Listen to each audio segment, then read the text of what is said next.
Well, y'all probably didn't know him, but our neighbor, Lacey Manigault, you don't know Lacey? He was on the LPC. Lacey got COVID, went to the hospital, and well, Lacey was probably in his late 70s or 80s. He had retired from Savannah, and then got involved in Savannah politics. And so we stayed out there. I see all these cars.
Good afternoon. Let me call this regular meeting of Savannah Chatham Board of Public Education to order on Wednesday, April 14th, 2021. As we begin today's meeting, I welcome you all. This meeting is being streamed for those who could not be with us today in person, and I would welcome you and say that our hope is that very shortly we will obviously continue to stream, but that we'll be able to have citizens and parents back in this room with us as we meet. As we begin today, I'd ask Ms. Davis-Brown if this meeting has been published in accordance with all the regulations. She says it has, and so we will move through our agenda today. I thought today, because it's such a pretty day, and there seems to be a feeling that students are going to be back with us sooner than later, and summer is going to be a marvelous time in this district, that we might think about one or two other things. My grandsons go to school in public school in Atlanta, and they've been in virtual school all year too, until recently when they are back in a hybrid model like we have here. But each morning when they get out of the car, their mom says to them, remember to be courteous, to be courageous, to be respectful, to be inclusive, and to be resilient. And I thought, they say that every morning, and I've learned those 5 words now, and I thought perhaps we can work on those as board members together, because resilience is certainly something that we have come to have a whole new meaning for. But welcome to this meeting. I would ask you to stand as we pledge allegiance to our great flag. I pledge allegiance to the flag of the United States of America and to the republic for which it stands, one nation, under God, indivisible, with liberty and justice for all. Thank you. I will ask our Vice President, Mr. Cashmore, for a motion to approve the agenda. Thank you, Dr. Buck. I move that the agenda be approved with the following adjustments: revisions to items 7.01 appearances and 9.06 appointments, and the deletion of item 8.07 charter transportation cost sharing procedure. Thank you, sir. That motion's been made. Is there a second? Mr. Johnson seconds. All in favor say aye. Aye. The agenda is approved. Are there any announcements from Dr. board? Buck, sorry, I've got another motion. Of course. I'm sorry. I now move that the approved agenda be amended to add item 9.35, budget transfer, maintenance, and operations.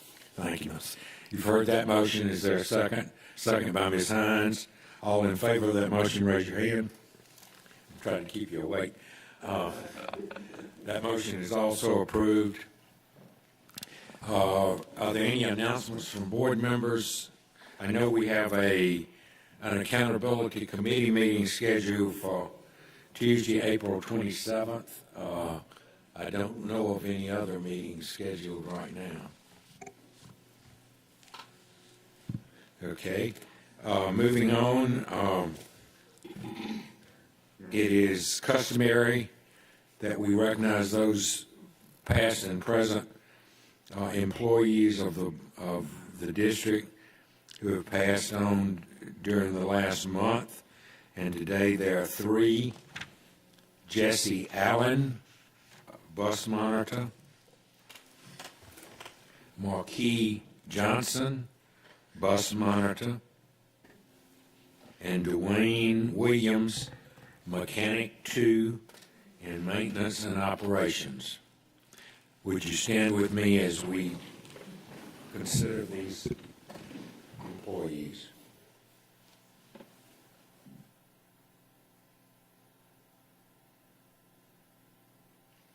Thank you.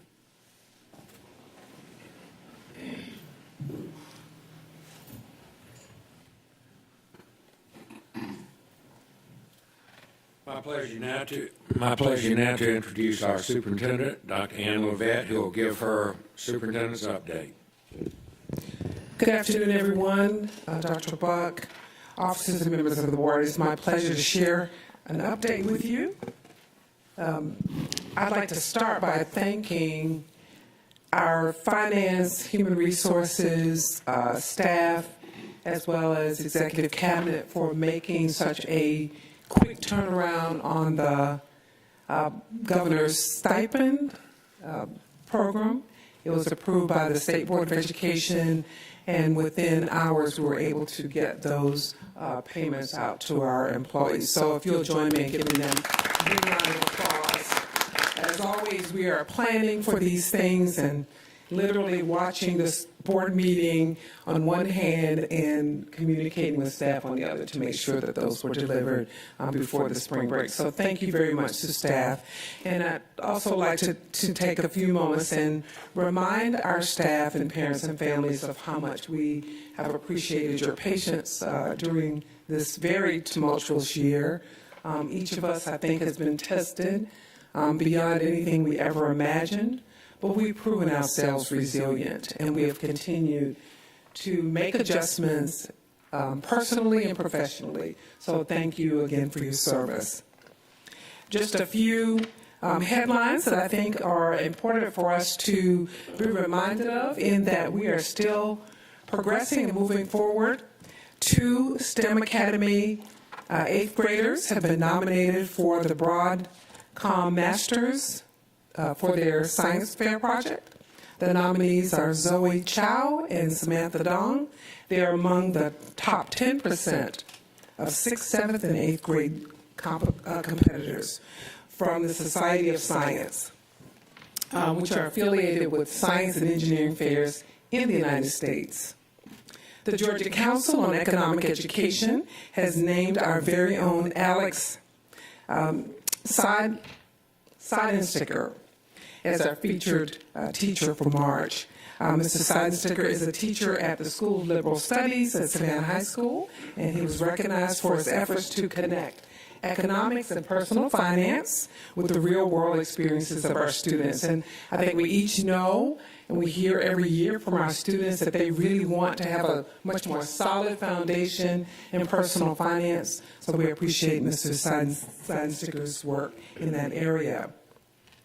Last October, right after we opened SELA, Savannah Chatham's early e-learning academy, in their very first year, frankly, in their first few months, the Student Astronaut Club, the SELA-nauts, qualified for the Student Astronaut Challenge Finals, typically hosted at NASA in Cape Canaveral. Earlier this month, a virtual award ceremony was held where it was announced that our very own SELA-nauts placed first, and we are national champions in the Lab Design Challenge. So to Mr. Lamb and his staff, the coaches and students, we're very excited that just within a few months you show that kind of prowess. 6 students from Hurd Elementary School brought home first place honors in their respective categories in the K-5 Georgia State Science Fair. So it's all about science. We're excited to see this kind of achievement. Hubert Middle School FCCLA students competed actually in 5 events at the Georgia Family Career and Community Leaders of America Virtual State Leadership Conference earlier this month, and will advance to the national competition in Nashville this summer. So things are still going well. We also want to point out that our campus police department held its promotion and recognition ceremony April the 7th at Yamacraw Performing Arts Center. Over 40 officers and staff were recognized for their years of service. We also announced promotions and other achievements and the contributions to not only the force but also to the district. So it was our first promotion ceremony that was done virtually as well. Savannah Music Festival recently hosted a Savannah Music Festival Jazz Academy music performance. which featured more than 25 Savannah Chatham County Public School students. And you'll remember that last year was our first year of launching the Jazz Academy, and this year, all through this pandemic, those students have continued to work on their skills, and so we're really happy also not only have the support of the Savannah Music Festival, but to have such dedicated students and coaches and artists working with them. 7 of our students have been chosen as finalists for the 2021 Governor's Honors Program this summer at Berry College. 2 of the students were selected as alternates. So things are still going well academically. We want to make sure that you know that. This week, I think it's Friday, we will host our first virtual district achievement showcase. So we have notified our honorees. They today, because I mailed something to myself to make sure that it arrived, should have received their invitation and their certificates, and they will be honored electronically on Friday. So big round of applause for all of our achievers. I'm just so happy to be able to just celebrate while we're here to start with. I just really appreciate that.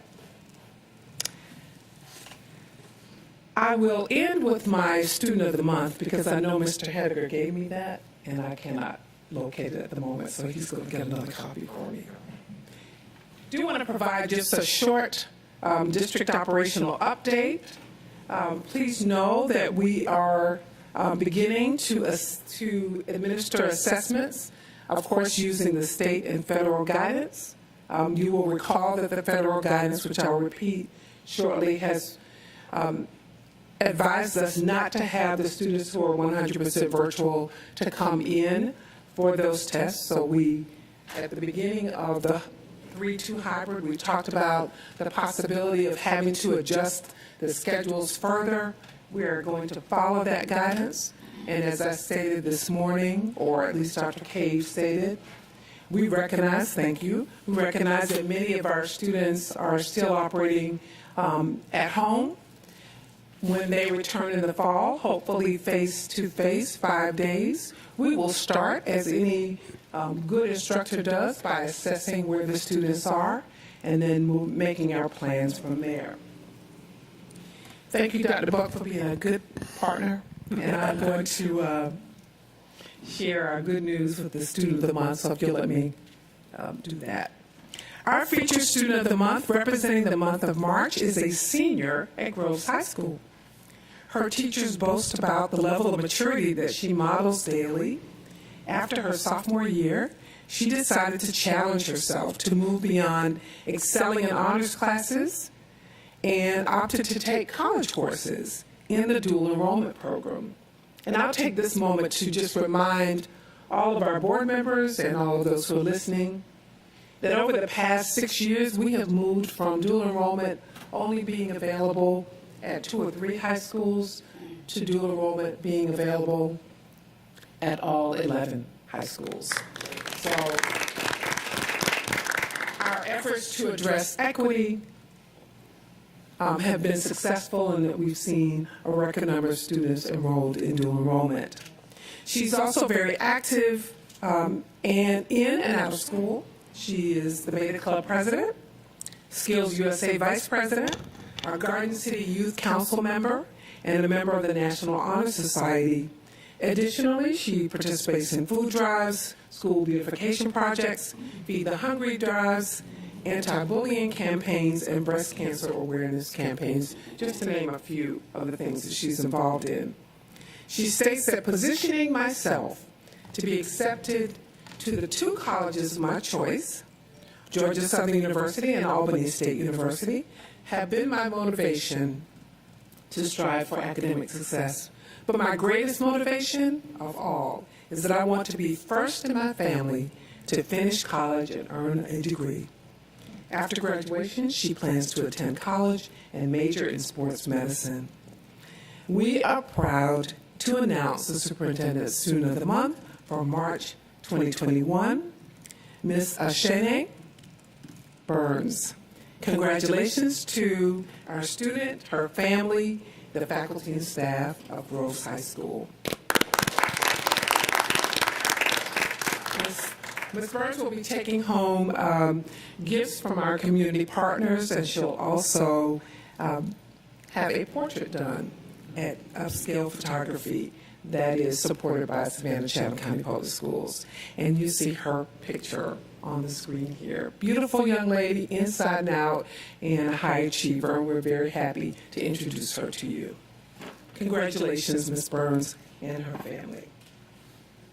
Thank you for letting me do that little side thing there, and we're going to move back to the update. The update will certainly, I think, include information that you're aware of. We are expanding the opportunities for summer learning, as you heard this morning, and I'll encourage those who may have missed that presentation to check the website. It is there for you. As well, we've been in communication with our families. Vaccination opportunities continue. We are excited that our school nurses have been very active in that process. So if you see a school nurse, please thank him or her for their extra efforts to get our staff and faculty vaccinated. And also thanks to our community partners. They have just been incredible in terms of helping us to host those clinics. It is our intention to host a clinic this week for our families. Now that we can vaccinate students as age 16 and higher, and family members, everybody's eligible, so we'll be having a clinic where you can come and bring your family members who are eligible, and they can all be vaccinated at once. We are starting, of course, end of the year closeout, and I'd like to thank the associates and the members of Cabinet for making sure that each of the departments knows what's necessary for us to close out the year, and we're also, of course, communicating with families as well. Graduation ceremonies, I will not say a lot about that, except we are excited to be able to offer limited in-person ceremonies this year. Last year was a whole different story, but this year we'll be able to host those ceremonies, and we have a presentation on that for you today. We are excited again. I think unless you've been living without access to email or videos, I've tried to make it pretty clear that our plans for 2021, 2022 is to do what we have wanted to do all year, and that is to have some stability with our schedule, for number one, and then number two, to be able to see our young people face to face, 5 days a week. Now, I still haven't found that crystal ball, so if somebody has one, please pass it along. But we are expecting that if we can continue as a community to see those numbers reduce and the restrictions lessen, then we'll be able to see everyone. Our plan is to move in that direction, and as we stated during the session this morning, the way things are looking, we're certainly moving in that direction. We still have some things that we'll be working through, but certainly that is our intention. We think we're better positioned should there be some sort of change in the negative direction. We think we'll be much better positioned to move than we were last year. We learned a lot from last year, but that's our intention. So if I could wish upon a star, that would be the wish. You'll see here some information that we provided, which indicates the Georgia school districts are not requiring virtual students to come into the building solely for the purpose of taking Georgia milestones, but those who are in schools are certainly working in that direction. There was a change, of course, to the ELC weighting that was significantly reduced. That happened in December, and I believe I shared that information with you. We certainly shared it with those who are in our community. We have received an accountability waiver, which means that CCRPI and those things that we've typically calculated each year will not be calculated for this year, which we think is a compassionate and reasonable way to approach this thing. You'll see here the vaccinations clinics that we've held, and we'll continue to hold them, as I said earlier. And again, a shout out to communications, HR, and our nurses, Rob Gordon and the whole group, Mrs. Kegler and her group. It is definitely a community affair. It takes all of us to make that happen, and we just want to thank everyone for making those opportunities available for staff. Positive indicators, our goal, again, want to make sure everyone understands our goal is 5 days a week. Positive indicators are that vaccinations are widely available. Current transmission rates are clearly on the decline. You'll see those in just a minute. And there has been updated CDC guidance. What we do not know, but we'll continue to follow, the vaccination reliability, the recent, though very small numbers, I think 6 out of millions on the recent J&J single shot concerns. The summer impact, we don't know what summer travel and all those things might create in terms of numbers, but I think certainly last summer we were in one position. I think this year we've been pretty diligent. We are hoping not to see negative impacts based on that. We are keeping up with the new variants and the impact of the new variants and what that could mean. And we're also looking for, and we have continued to request from CDC additional guidance on school transportation guidelines. If you look at the school transportation guidelines, they're still pretty much as they were. The distance, the number of students on one seat. So we are still petitioning and asking for information on that as well. We remain optimistic for a 5-day return. We are considering this next year as a transition year. We will do lots of working with our students and our staff to ensure that we are paying attention to the whole person, not just the cognitive performance, because we're performing in the way we should be, which is looking at how we're recovering from this traumatic experience. Virtual learning will remain a factor. We have established CELA.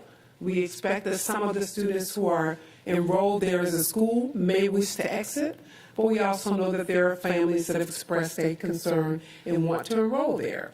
And there will be opportunities for us also to continue providing some coursework for students who need it virtually.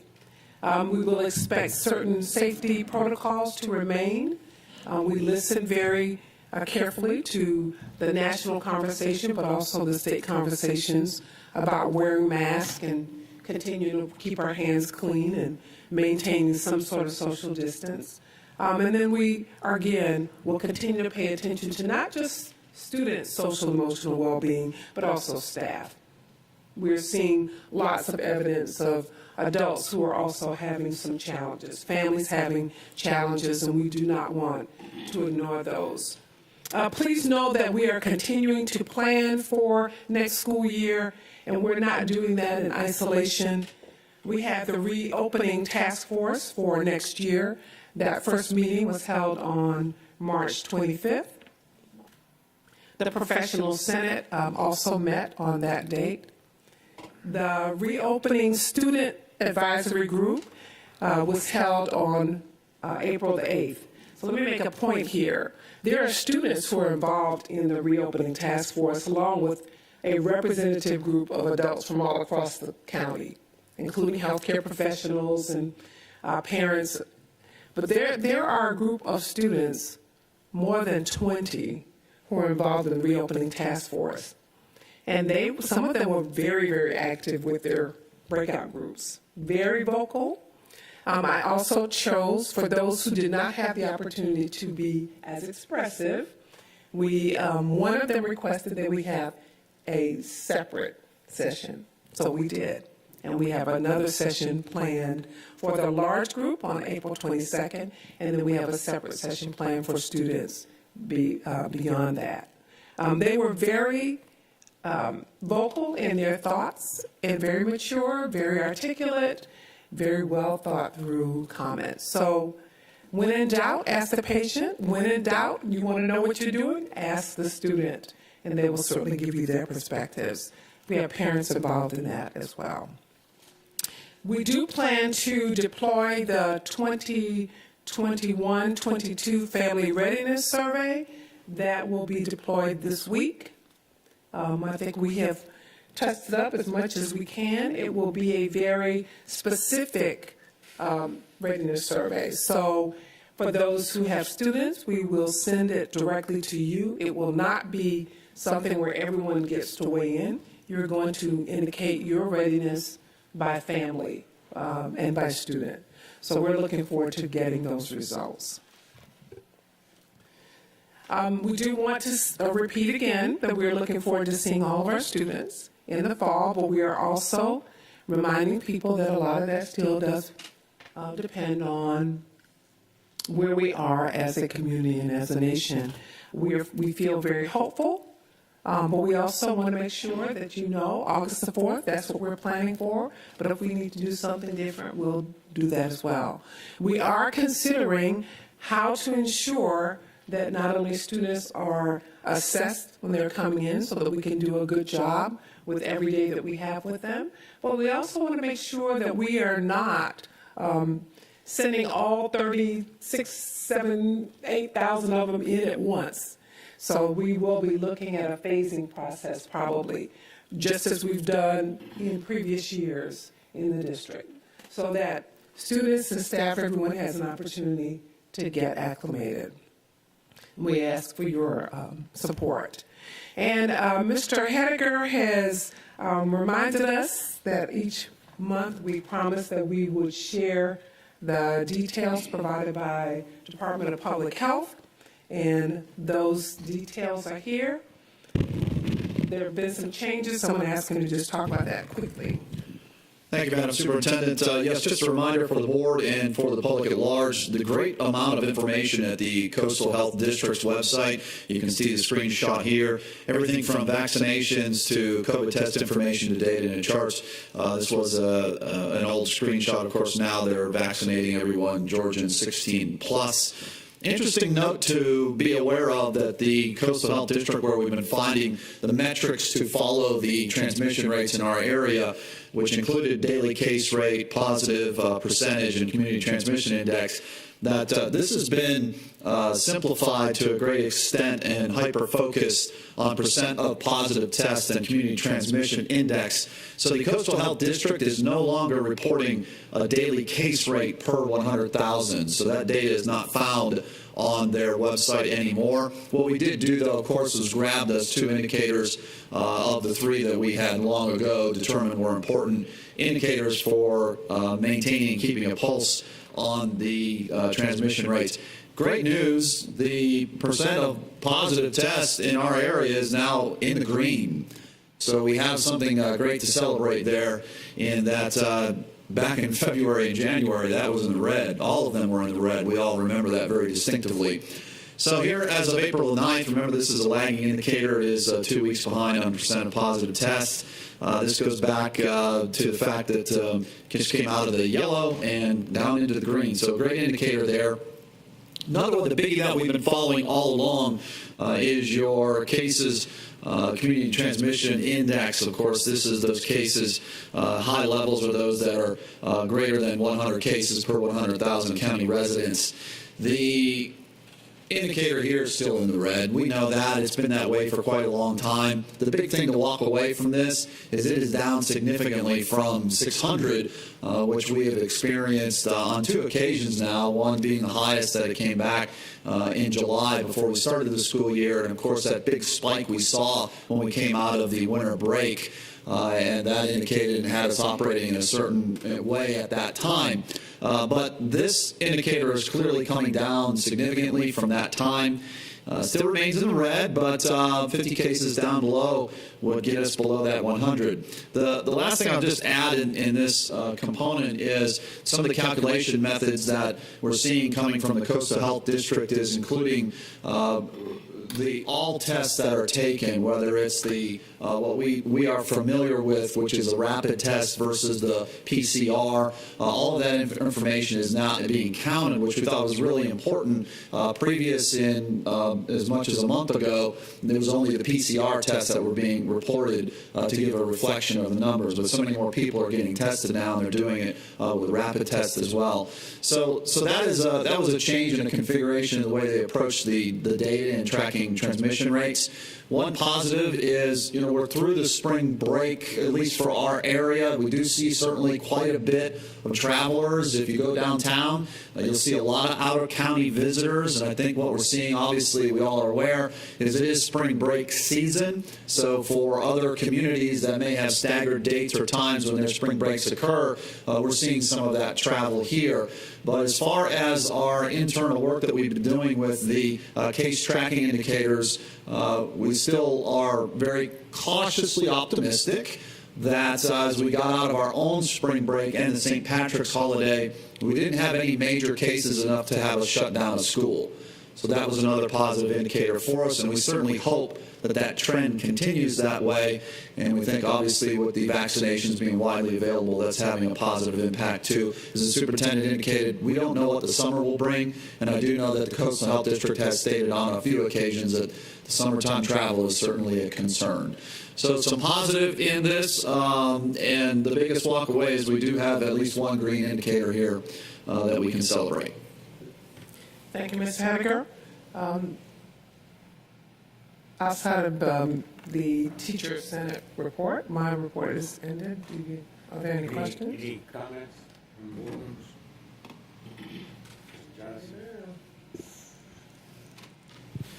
Thank you, Madam Superintendent, for this report. A couple of things on there also with the, I want to point out, is that the 7-day rolling average also has significantly decreased as well since the spike from the winter, as well as the hospitalizations. Hospitalizations are as low as they were about a year ago. So the same with the 7-day average. So that's also all good news. And that's also why we've had kids in school buildings. And I do appreciate all the work that you put in for the information that you gave us about going into next year. I see it as a beginning part of the plan to be able to get kids back in 5 days a week for the fall, for that August 4th date. Parents are still going to ask, when will we know for certain that our kids are going back 5 days a week in the fall?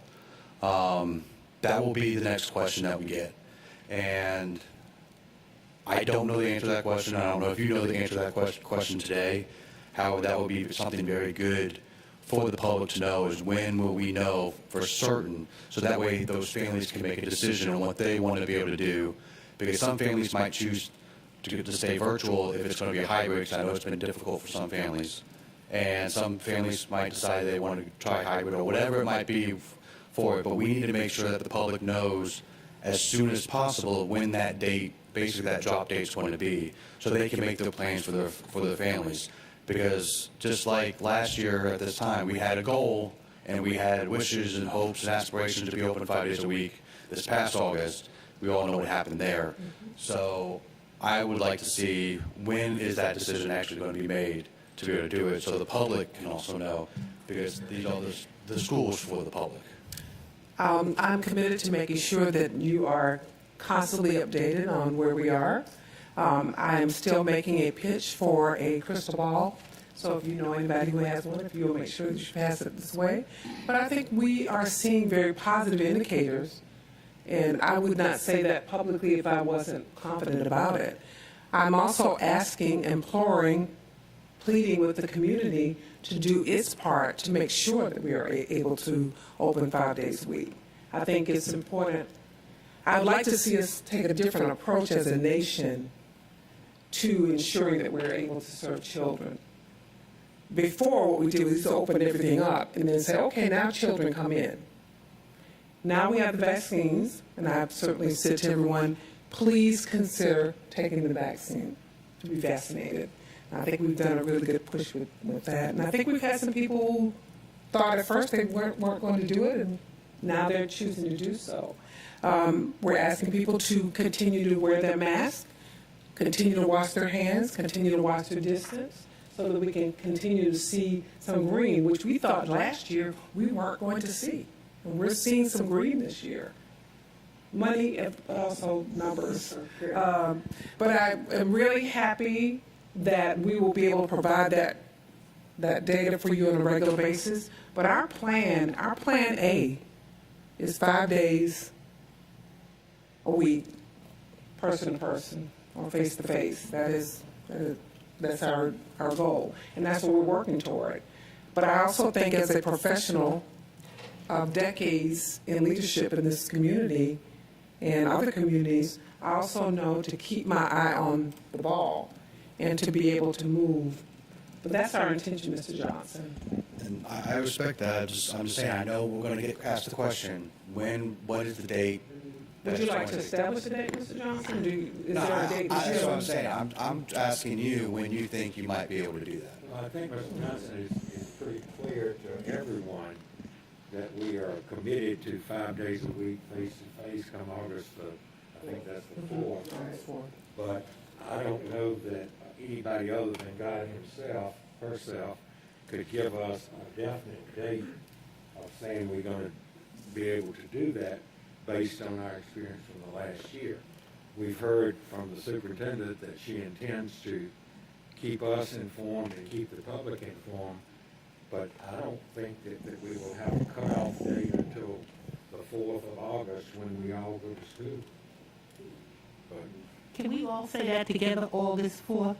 That's what we're all hoping for? I'm sorry? August Yeah, 4th. August 4th is. Right. August 4th is the first day, unless you choose to do something else. That's what we're planning toward. any other questions? So I'd like to move on. We've got a lot of Grabowski. Ms. Grabowski. Thank you for the report. I echo what Mr. Johnson said about parents asking. It's not when they're going to ask, they're asking now. I understand we don't have a crystal ball, but we are not where we were a year ago. We have so much more information now. We know the science now so much. I'm a little frustrated to hear us talk about where we were a year ago and use that as a comparison to where we are now, because it's not the same place. We know that the CDC has updated their guidelines to cut the physical distance requirements in schools in half. That's been a huge limiting factor for us in getting our children back. I understand, I agree with the approach that we have taken. Families are being asked to decide today, now, what their plans are for next year. And I know we have to be cautious, and there are no absolutes in this world about anything. And I just feel that we need to send a very strong and clear message. We will be back in school 5 days a week in person next year in the fall, barring some catastrophic, unforeseen circumstance that we all know. I agree 100% with you, Dr. Levette. I would love for our country to have handled this pandemic in a very different way, for us to prioritize our children over everything else. Unfortunately, we cannot control that situation. I also implore everyone to get the vaccine. I got the Johnson & Johnson. I'm still here. It's challenging, and I know that as a leader, you have to place the caveats around these decisions, but I just absolutely implore us to send a crystal clear message that we will be back 5 days a week, but with the understanding that there are always unforeseen circumstances every day of our lives. And I think people have to have a sense of reality around that. I'm sorry, I didn't mean to soapbox that long, but it's frustrating that we keep kicking this can down the road, waiting and waiting and waiting for a perfect situation when we don't know when that perfect is going to be, and we have to plan accordingly and plan with a goal in mind. I feel like we keep shifting this goal, and I know that many in our community feel that way too, and it's going to affect the decisions that families are being asked to make now. One thing on another note for next year, as a reminder to the community, and was pointed out to me by the superintendent and Mr. Hediger, around the uniform policy. As a reminder, the uniform policy was relaxed last year during the pandemic, and that was for 1 year. So unless the board takes other action, then our uniform policy will be back in place, as I understand it. As we do look to next year and maintain virtual options, which I fully support, I do hope strongly that we will not be asking teachers to dual teach in the next school year, to teach both virtually and in person. I know that has been a challenge for many of our teachers, and I understand so. If we have students who are hybrid in their home school, who are virtual in their home school, I hope maybe the arrangements can be made for teachers to do only one or the other as we look into the next year. And my final comment is shifting gears a little bit. I would like to make sure that the public is aware that the district is currently undergoing our strategic planning process. We have a survey that is open to anyone in the community. Our response rate is unfortunately not where I would like to see it be. I would like to see a much higher percentage of our community participate in that strategic plan survey. So for the members of the media, please help us get the word out that this survey is open to all members of the community. You can go to our website. It's on the homepage. So please complete the survey and let us know what you think about the strategic plan for the next 5 years for the district. Thank you.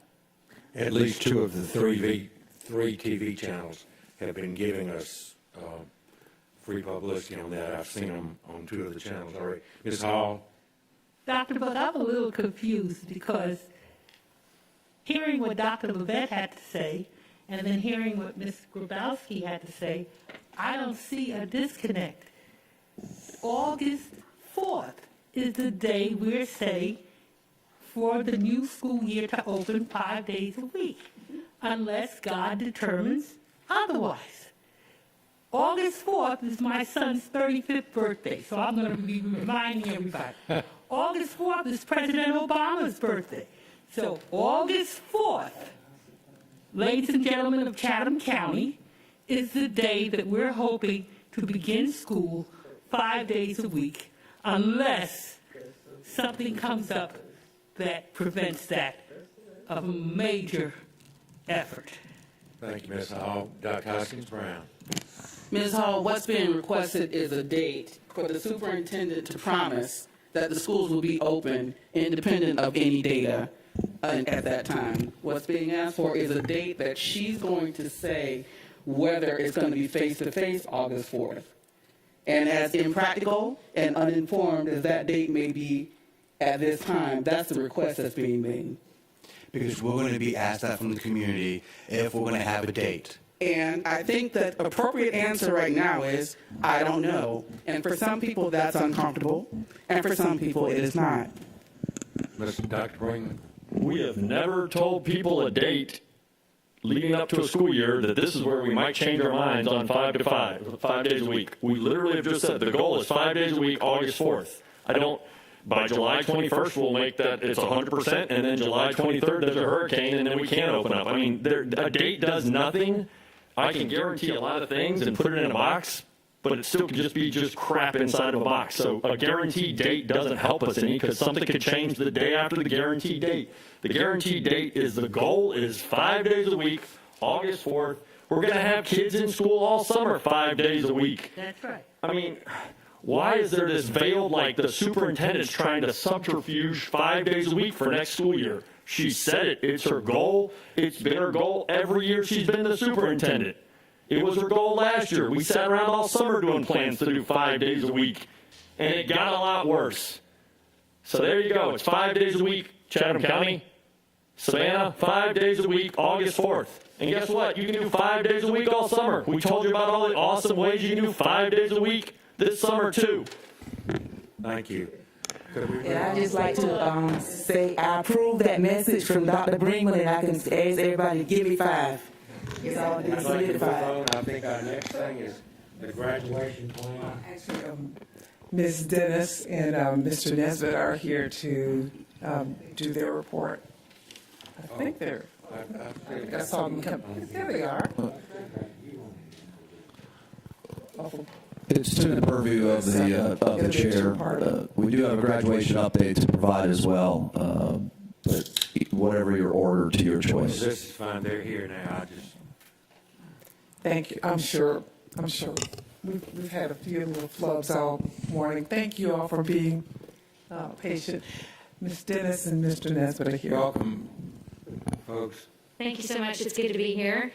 I'm here to report on we're here to report on the Superintendent's Professional Senate meeting that was held on March the 25th. I have to say it was a meeting of tremendously positive energy because we had so many positive things to talk about, between decreases in COVID numbers and vaccinations and looking forward to next year with all of our students in the classroom. It was very exciting. We started with an operational update from Mr. Hedeker, talking about planning for normal school operations beginning on August the 4th. We received updated CDC guidance.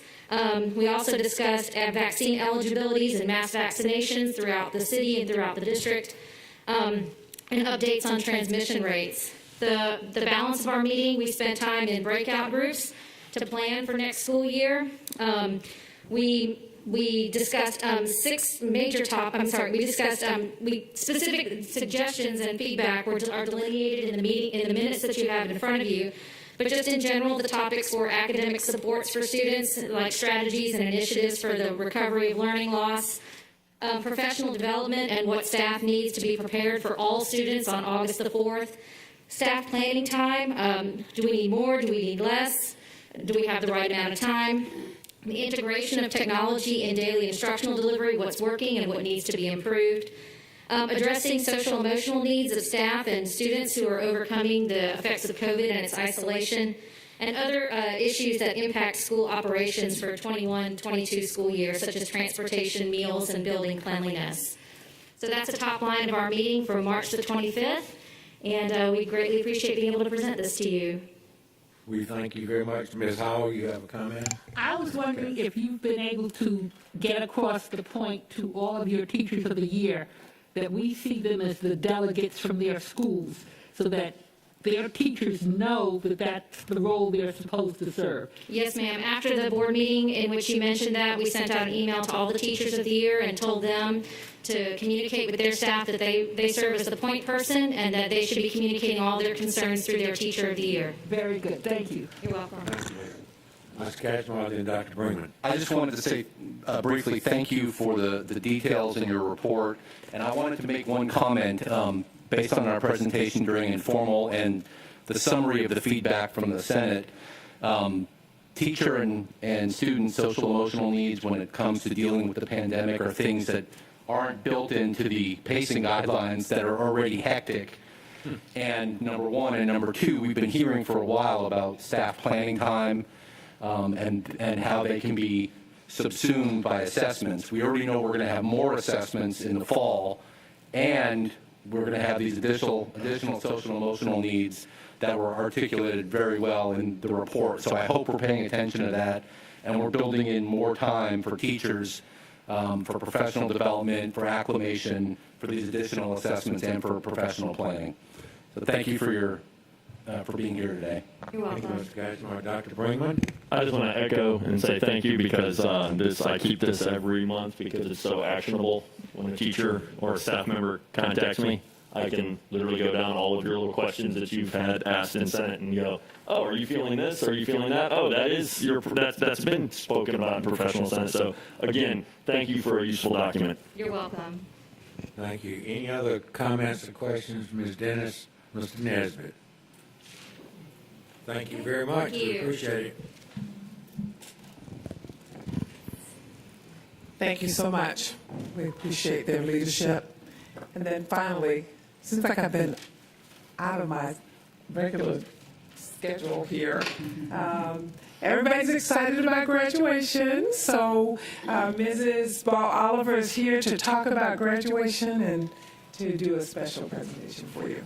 Thank you. So it is my pleasure to announce that we will have a modified in-person graduation ceremony this year. We also will have other senior activities, and to share with you how that will look and the guidelines, who better to provide that message than the high school principals.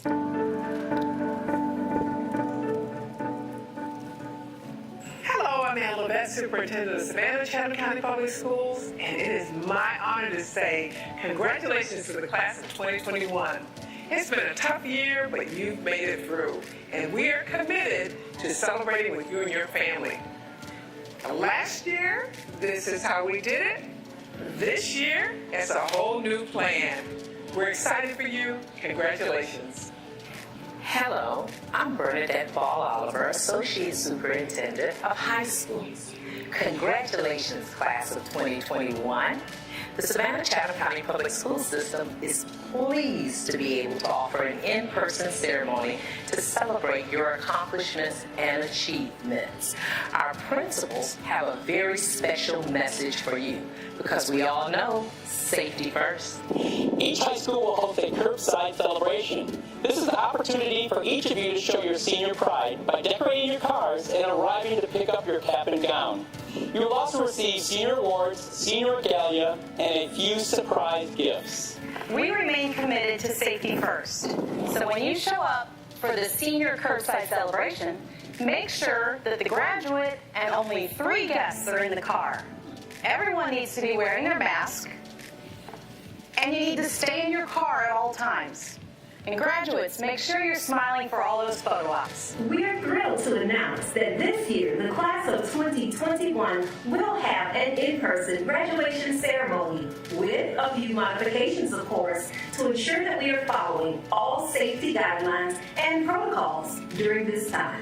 We are lucky to have neighbors right down the street from Saul C. Johnson High School that are willing to lend a hand.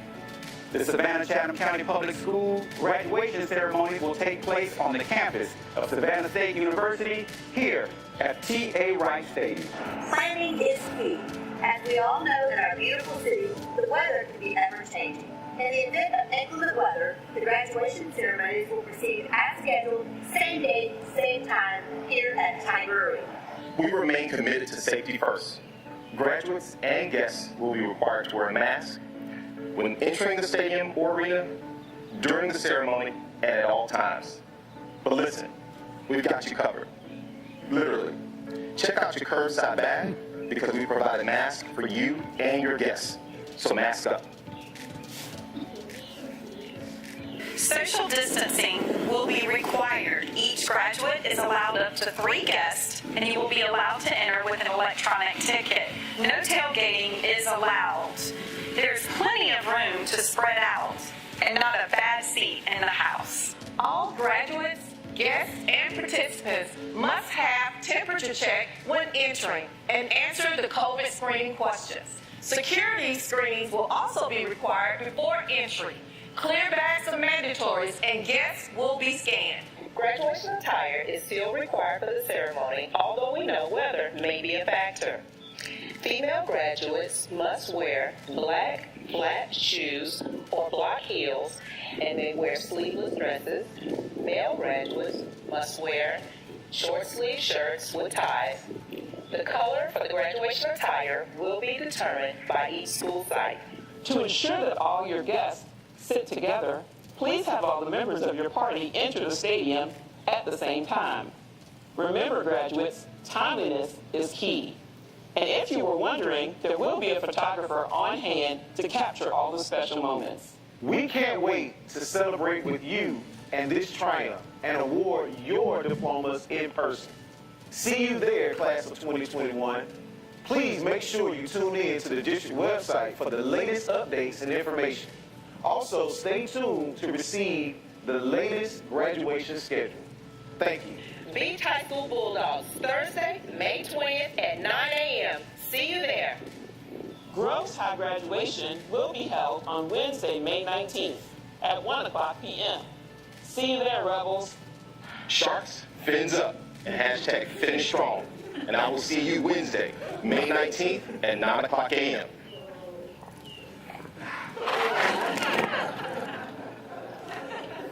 We are celebrating in Warrior Nation because on May 17th at 2 o'clock, we will celebrate graduation with you. And like you, we have our eye on the target, and that's graduation. The Saul C. Johnson High School Adam Smashers high school graduation will take place May 19th at 5 o'clock. New Hampstead, Phoenix, we will see you on May 17th at 9 a.m. for your graduation. Savannah Arts Academy Panthers, Tuesday, May 18th at 5 p.m. See you there. Savannah Early College High School Cobras, May 20th, 5 o'clock p.m. See you there. Savannah High Blue Jackets, May 18th, 1 p.m. See you there. The Windsor Forest Knights will graduate on Tuesday, May the 18th at 9 a.m. See you there. Wolverines, the Woodville Tompkins graduation will be May 20th, 1 p.m. Congratulations, class of 2021! Woo!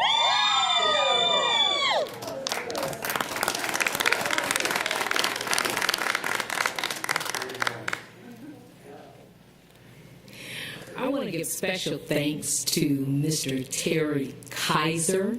He is a CTAE teacher at Salcie Johnson High School. He also teaches IB film, and he put that film together. Very good. Also, thank you to all of our principals and our graduation coordinators. I think our principals are really getting into this. This is nothing compared to what they're preparing for Curbside. I heard they're out there. They got a competition going on. Any other final questions about the graduation? I did have a few things. These are just a few of the points that our principal hit upon with you. And wanted to also add that there will be a 2020 graduation multi-school rainbow in-person ceremony. That is a lot of words to say that we're going to have a ceremony that encompasses multiple schools. This is for the class of 2020. We did complete our survey, and we have a number of participants, approximately 198. So we will conduct that ceremony on the last day, May 21st, 9 a.m. in T.A. Wright Stadium. Any questions? Any? Dr. Buck, we need some instructions about us, I think. Are we going to need to practice? I'll give you all instructions. I think what we're intending to do is each of you will be there at all the ceremonies for your schools, the ones in your district, and the superintendent and I will be at all of them, and then the rainbow, we'll figure out how to do that also. But I'm excited about the rainbow ceremony. I know others of you had thought about that, but I know Sean Catchmore had really been pushing that because of people that had talked to him, and I think it's a grand celebration for those who still choose to do that. And then I'm so excited about the possibility of having these kids in real life, in real person in the stadium. So,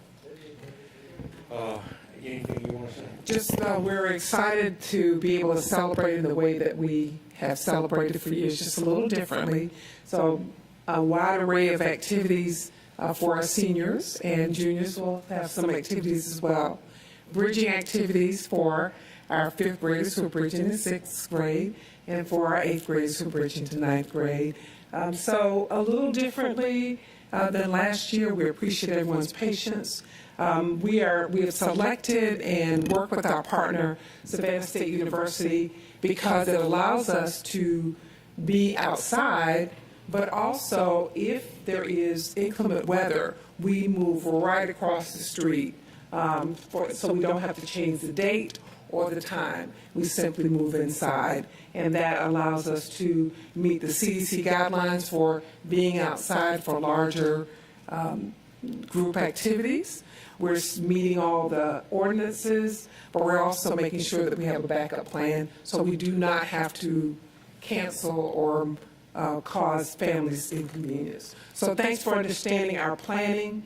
We want to thank Savannah State for working with us. All of our units that are represented have been working with us as well to make this happen. And we're especially proud that we were able to deliver on the promise we made last year to the class of 2020, that if we were able to, we would hold an in-person activity for them. So they will be invited to participate on the 21st. So thank you for your patience, and we're looking forward to a great spring. Thank you very much. As we move forward, it's time for appearances before the board, I would like to just remind the board members and everyone else who will be making presentations. We have probably 12 or so motions to vote on today. We have 11 speakers. That's 5 minutes for each one. It's already 3. I can be here. I go to sleep by 7, so I can stay with you till 7. But, I would ask your patience and your care as we try to move through this as quickly as we can. For those of you, I know that somebody probably shut those blinds because they needed to see something, but I can't see the speakers back there with the shades drawn. So,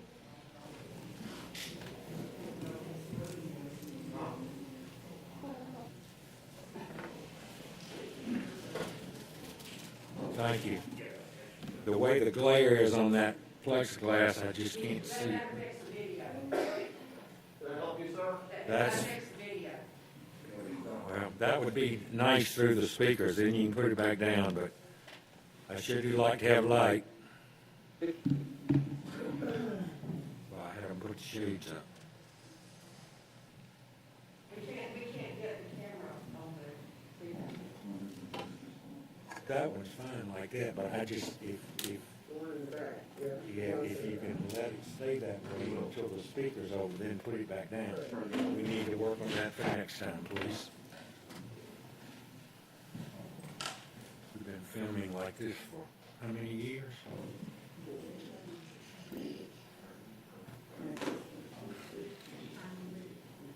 My first speaker is,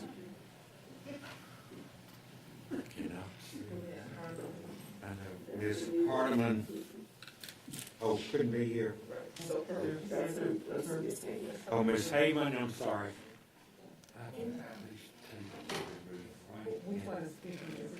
Ms. Haven. Ms. Heyman is to speak, is that right? Yes, I'm Michelle Hyman. Thank you, Ms. Heyman. I cannot see through that plexiglass, excuse me. Nice But to see again, you. you've got 5 minutes. We welcome you. Well, thank you so much. I am Michelle Hyman. I am here to talk to you today about STEPS Summer Camp, and I am the treasurer of the board for STEPS. And this is my son, Elijah Hyman. He is a 4th grade student at Lowe in one of the Sid Pitt and medically fragile classes. I also have with me, because we are in fact a volunteer-run organization, a parent and volunteer-run organization, we have no paid staff. All of our planning and everything else is done by volunteers, and the only time that we actually pay people is when we need people to help us run camp when it's happening. We do appreciate Ira Hall. She is a special needs parent and one of our volunteers. I also want to thank the board. We certainly appreciate you letting us talk today, Dr. Buck, Dr. Levette. And I also want to thank Julie Hardeman, the parent mentor. She's right here behind me as well. And Dr. Finch, the Department of Specialized Instruction, has been immensely helpful in assisting us getting this off the ground this late in the game. So what is STEPS? STEPS is the Summer Therapeutic Enrichment Program of Savannah, and it is a nonprofit, authentic camp experience for our most significantly challenged kids, many of whom are tube-fed and non-ambulatory, non-verbal, incontinent, requiring changing tables and really needing a lot of support to do what they do. We do service kids ages from kindergarten through age 22, so the same as the school does. Many of these kids have spent the last year at home thanks to COVID, and I know that they are itching to get out, and so are their parents. This is Eli's first visit out that's not been a doctor's appointment, so just to put that into perspective for y'all. But we'd love to have our kids attend Board of Education camps, but unfortunately they're just not accessible, so STEPS is the obvious answer for that. We offer many of the same activities that a camp for typical kids would offer, like dance and music and arts and crafts. Swimming, we have adapted PE. We do no-bake culinary classes, so they make stuff and they eat it, which is really fun. And we do field trips, which gives our kids community access. So that's one of the additional benefits that we have. Unfortunately, thanks to the pandemic, though, we weren't able to have camp last year, and the state has ceased funding for camps, which has put us in a little bit of a bind this year. What it means for us is that we've lost $50,000 that we normally get every year from the Department of Behavioral Health and Developmental Disabilities, DBHDD, and also $1,500 per kid that we would get from Easter Seals through Family Support for the registration for each of those kids. And to put that in perspective, it does take $2,092 per camper to run camp. So, you can kind of do the math there. It's a little bit problematic for us.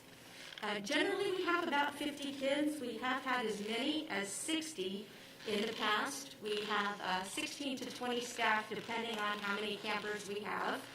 And we hire a lot of current Department of Education staff people, paraprofessionals and coaches and therapists, a nurse to attend to the medical needs because our kids have to get medical things, medicines and, possibly seizures taken care of and G-tubes put back in and all of those kind of things.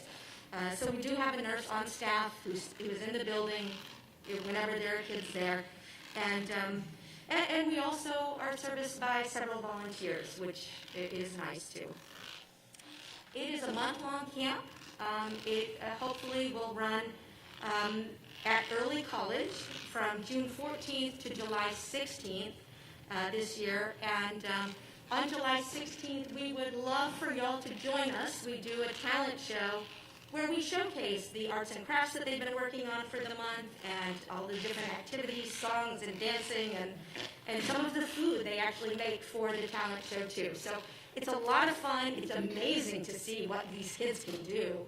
And it's just, a really amazing time. And we are so appreciative of the board's support. And hopefully we can kind of step it up a notch, get y'all's help in getting our information out to the kids who are appropriate for the camp. So with that, I thank you, and if you have any questions, I'm happy to answer any. I would ask you to, I know that at least you or someone has been in contact with Mr. Ketchmar and some other folks, perhaps with the superintendent's office or some of the staff. If I know that we've provided transportation and some things like that. Yes. I'm not promising a lot of new gifts, but if there are specific things, if you would let the superintendent know, at least we could know how to respond to what with the cut you've had from the state, okay? Okay, I really appreciate that, and we will do that. We will make a list. We may not be able to do, a lot more than we've done in the past, but perhaps we can help mobilize some forces also, so. Thank you so much, Dr. Buck. We appreciate that. Yes, ma'am. Okay. Thank you very much. We appreciate it. Thank you. Y'all have a nice day.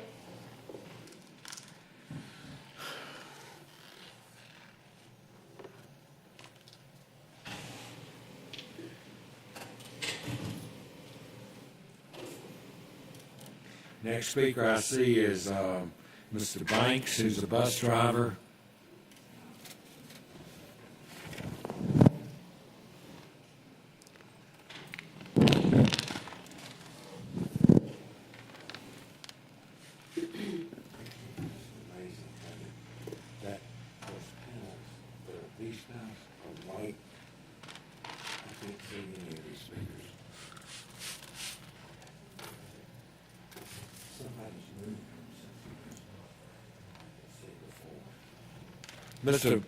Mr. Banks?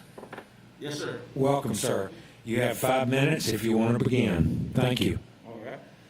First of all, let me thank Ms. Kabler, Dr. Levette, Ramon Ray, the other administration that have lent their ears during past and present issues.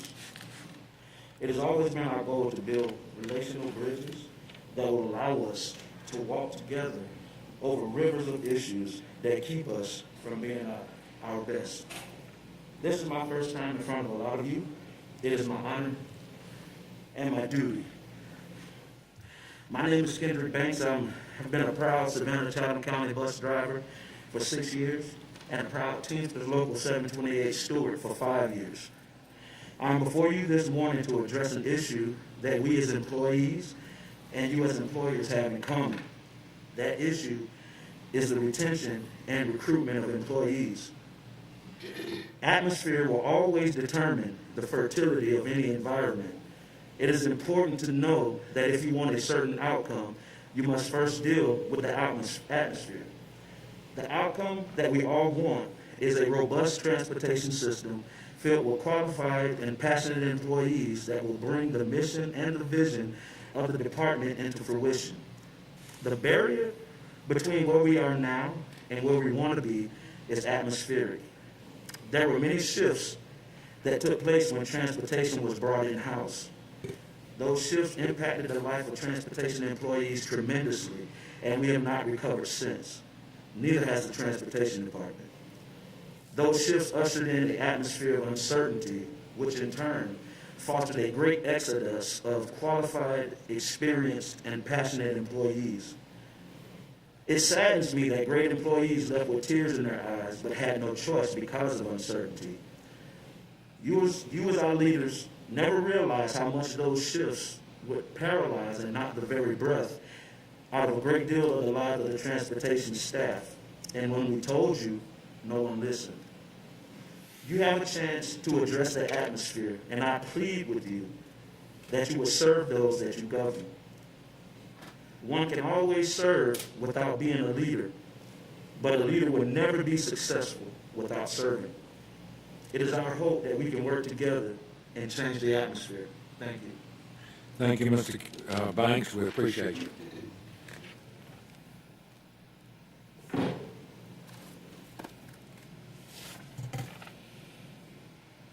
Next, I have Ms. Deborah Daniels, bus driver from the Teamsters Steward.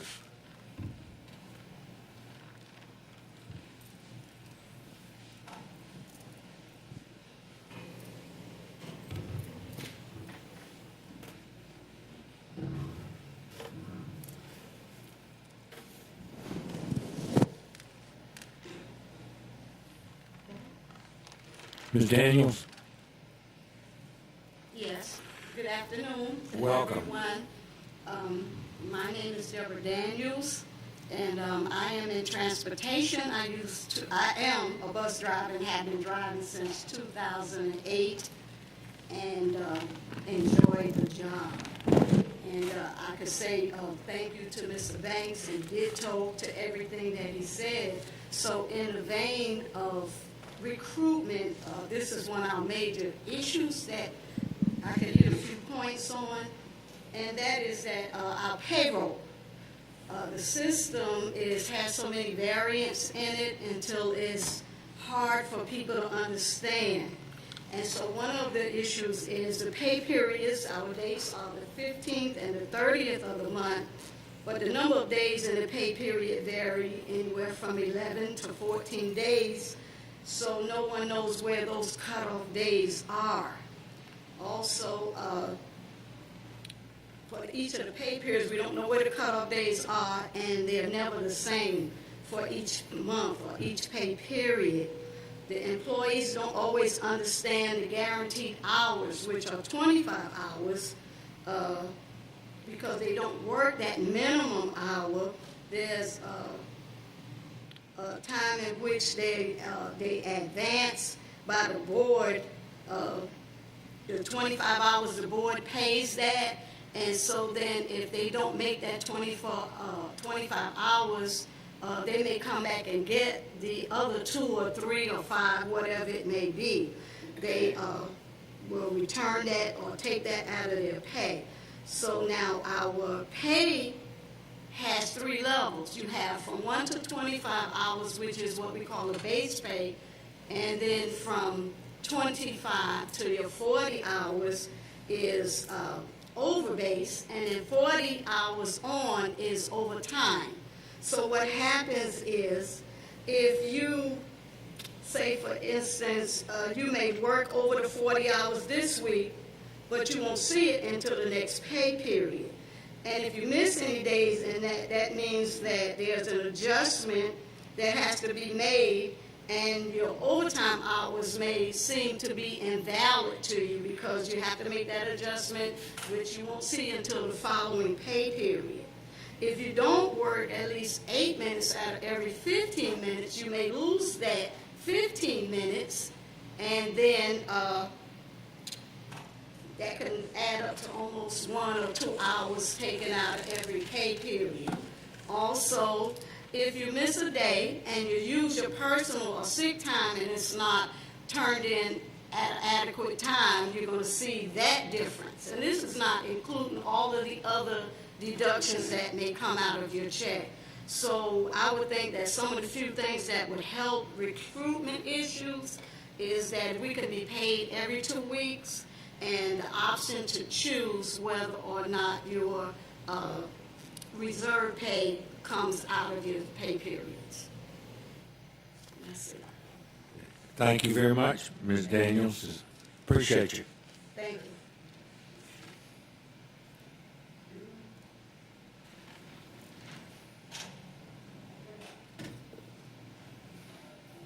Next speaker is Ms. Christine Doran.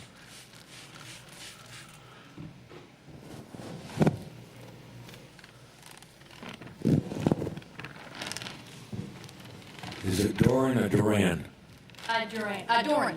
Doran. Sorry, been one of those days. That's all right. Welcome, Ms. Doran. Thank you. Am I on?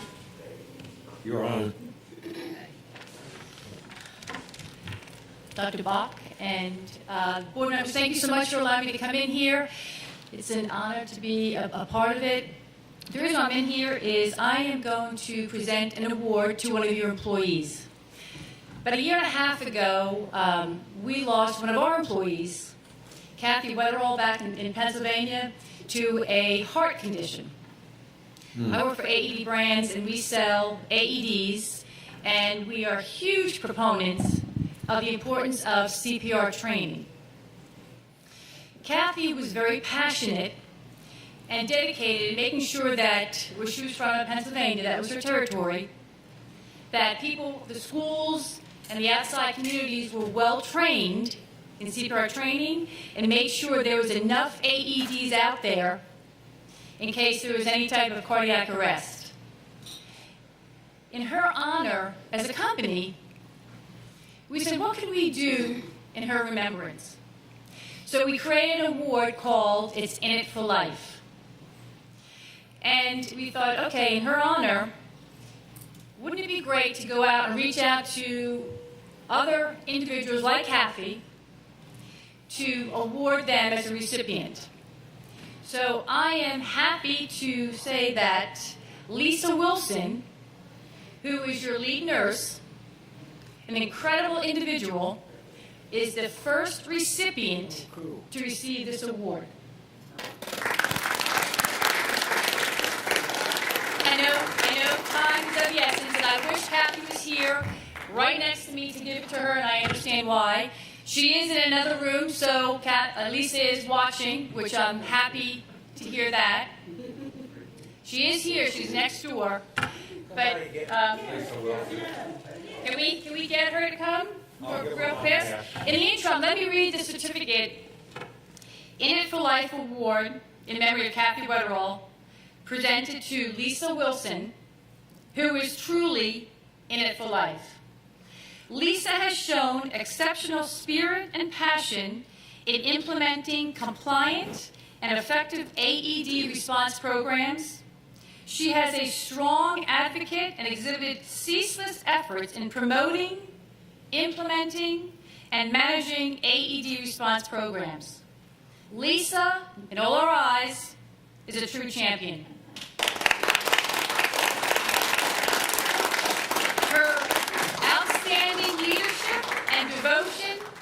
has been instrumental factors in making Savannah, Chatham County schools and all the surrounding communities a safer place.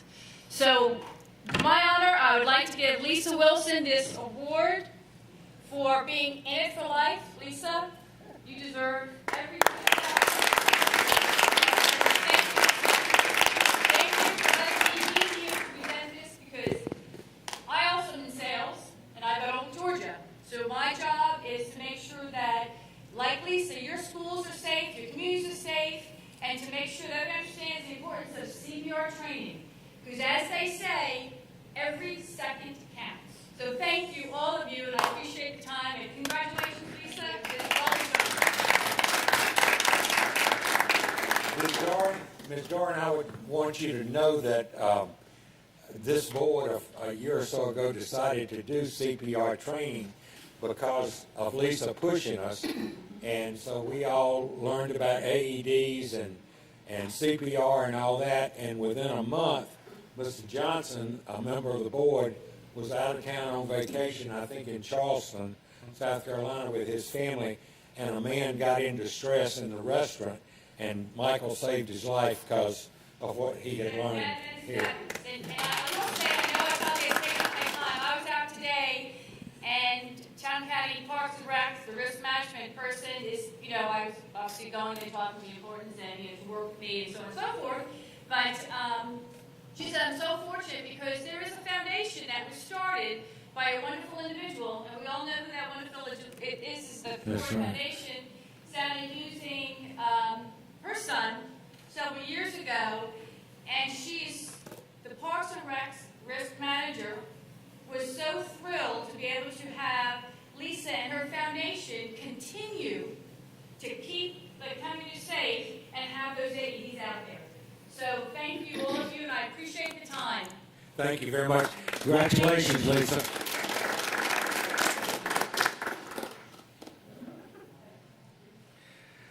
Next is Gilbert Batchelor, please.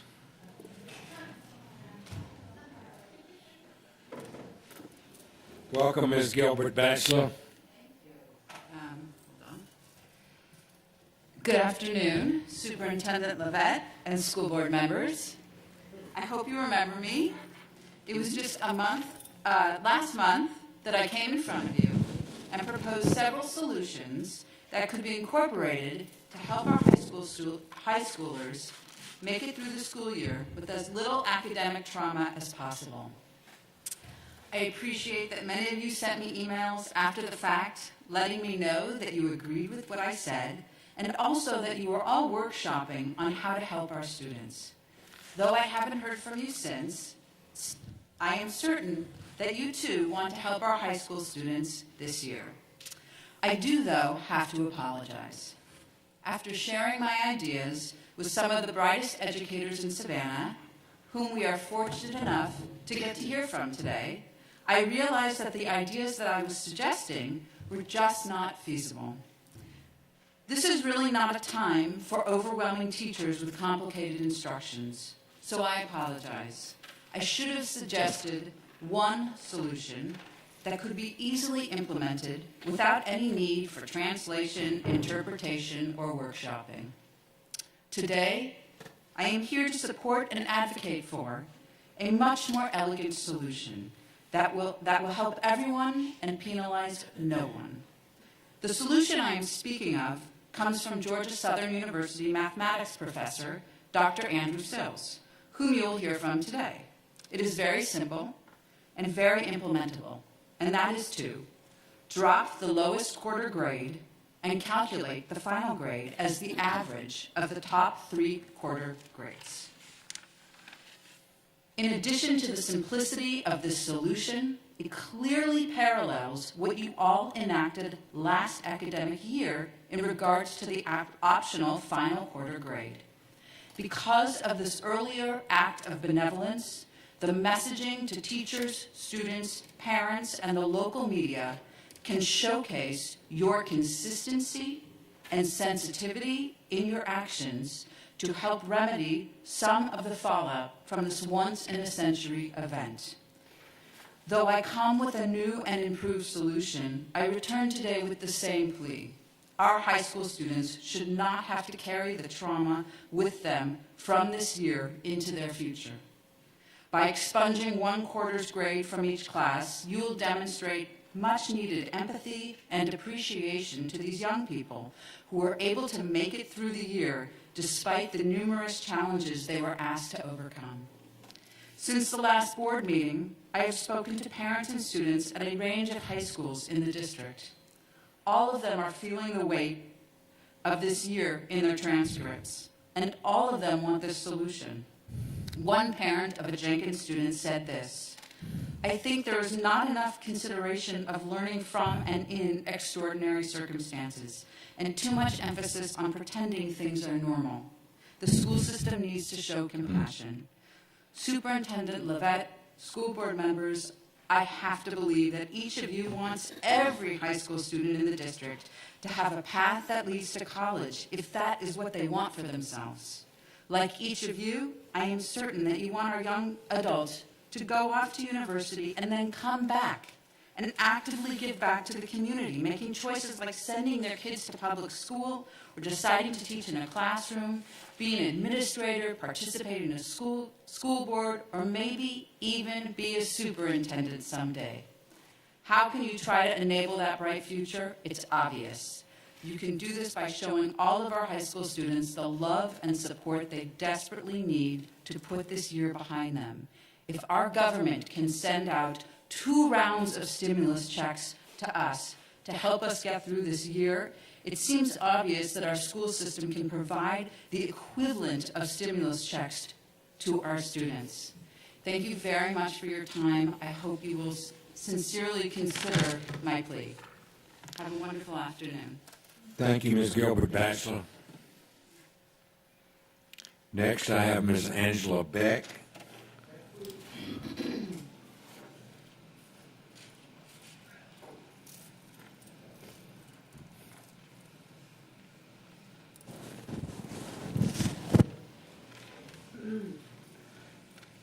Ms. Beck? Hi. Hey, welcome. Good afternoon. Thank you for the opportunity to come back today to speak and address the board. I'm here today to speak for parents, students, and teachers who have reached out about expectations for the start of the 2021-2022 school year. We appreciate that Dr. Levette has made it clear she hopes to have everyone back face-to-face, and we are very glad to hear this. As Ms. Grabowski has said, social distancing guidelines have been reduced. Our metrics are looking the best they have since last June, and some would even say that the data indicates that Chatham County is approaching herd immunity. We're very glad to hear that the survey to families is going out this week, because the first day of school should not be a day that the district is dipping a big toe in to test the waters. What the expectations are from the community is not only 5 full days of face-to-face each week, but no staggered groups, no hybrid, and no virtual component for the kids who are in the classrooms. Come August 4th, dive right in. The water is fine. We know that some families still are going to desire a virtual option, and we continue to support that option for the families who want it. Again, to echo Ms. Grabowski, we have to have the teachers in the classroom not teaching virtually. They have done a great job this year, but they are tired. They are exhausted. Also, the kids who are in the classroom for the hybrid, their experience has been less than great because the teaching that goes on in the classroom is geared toward the students who have remained virtual. It's very frustrating for both teachers and students who are in the classroom. There are multiple virtual options available: the e-learning academy, Georgia Cyber Academy, and various homeschool online platforms. For the kids who desire in-person instruction, it is what we're offered here or private school, and private school is not a feasible alternative for many. This past year was difficult and detrimental for our children to witness private, charter, parochial, and surrounding county public schools return to a sense of normalcy throughout the pandemic. Many days when the metrics across the board were all in the red, while Savannah, Chatham County continued to operate as if we exist in some sort of bubble or alternate universe with some different science applied. The mental and emotional health of those students outside of our district went unscathed. Those kids were able to stay on track with their academics, their social and emotional development, and they don't need to worry about recovering learning loss in summer school. I know that there are some here today asking for something like great forgiveness due to the impacts of the pandemic. I believe in extending grace and understanding, I most certainly do, but I also believe in personal accountability and making good choices. I will just say that my sophomore has managed to maintain straight A's in her AP and honors classes. She has done so by completing her assignments on time. She has participated in the virtual aspect with her camera on, and she is actively engaged. She has studied nights and weekends, and she's done all of this while playing tennis for her high school, keeping up with her other extracurricular activities, and taking driver's ed and SAT prep outside of class. She values education, and she chose to prioritize academics throughout all of this. It was by no means easy for her. I realize she may be the exception, but I know of others like her. I understand that inflating grades makes your pass rate and your graduation rates look good, but it is insulting to those students who put the work in. And in the long run, it truly doesn't do the failing student any real favors. It would be a very interesting study to look at the grades of the high school students who participated in some degree of in-person versus those who remained virtual this entire time. Those results could be published in numerous educational and medical journals, no doubt. On a final note, the entire Savannah arts community and much of Savannah is saddened by the news of Principal Giff Lockley's retirement. Mr. Lockley is certainly one of the most good and decent people you could ever hope to meet. He has elevated Savannah arts to a high school of state and national acclaim. His dedication to and love for the arts, his extensive involvement on various boards in the arts community, and his connections with the arts community in Savannah at large have been invaluable in showcasing the amazing talents of the Savannah arts students. Mr. Lockley came to his position in response to a national search. The precedent is there, and Savannah arts community expects nothing less to fill his shoes. The job description posted on the district webpage, which has since been taken down, was very generic and had zero mention of the requirement for any background or experience in any area of the arts. Ms. Beck, you signed up to speak about back to school Yes. and were told specifically, I think, that you could not address a personnel matter. Were you not told that? It's part of the back-to-school decision for me sending my 8th grader to Savannah Arts. But I was just going to end that we just would hope that there is going to be a national search for his replacement and that we could be so lucky to get someone with half of his integrity. Thank you. Thank you.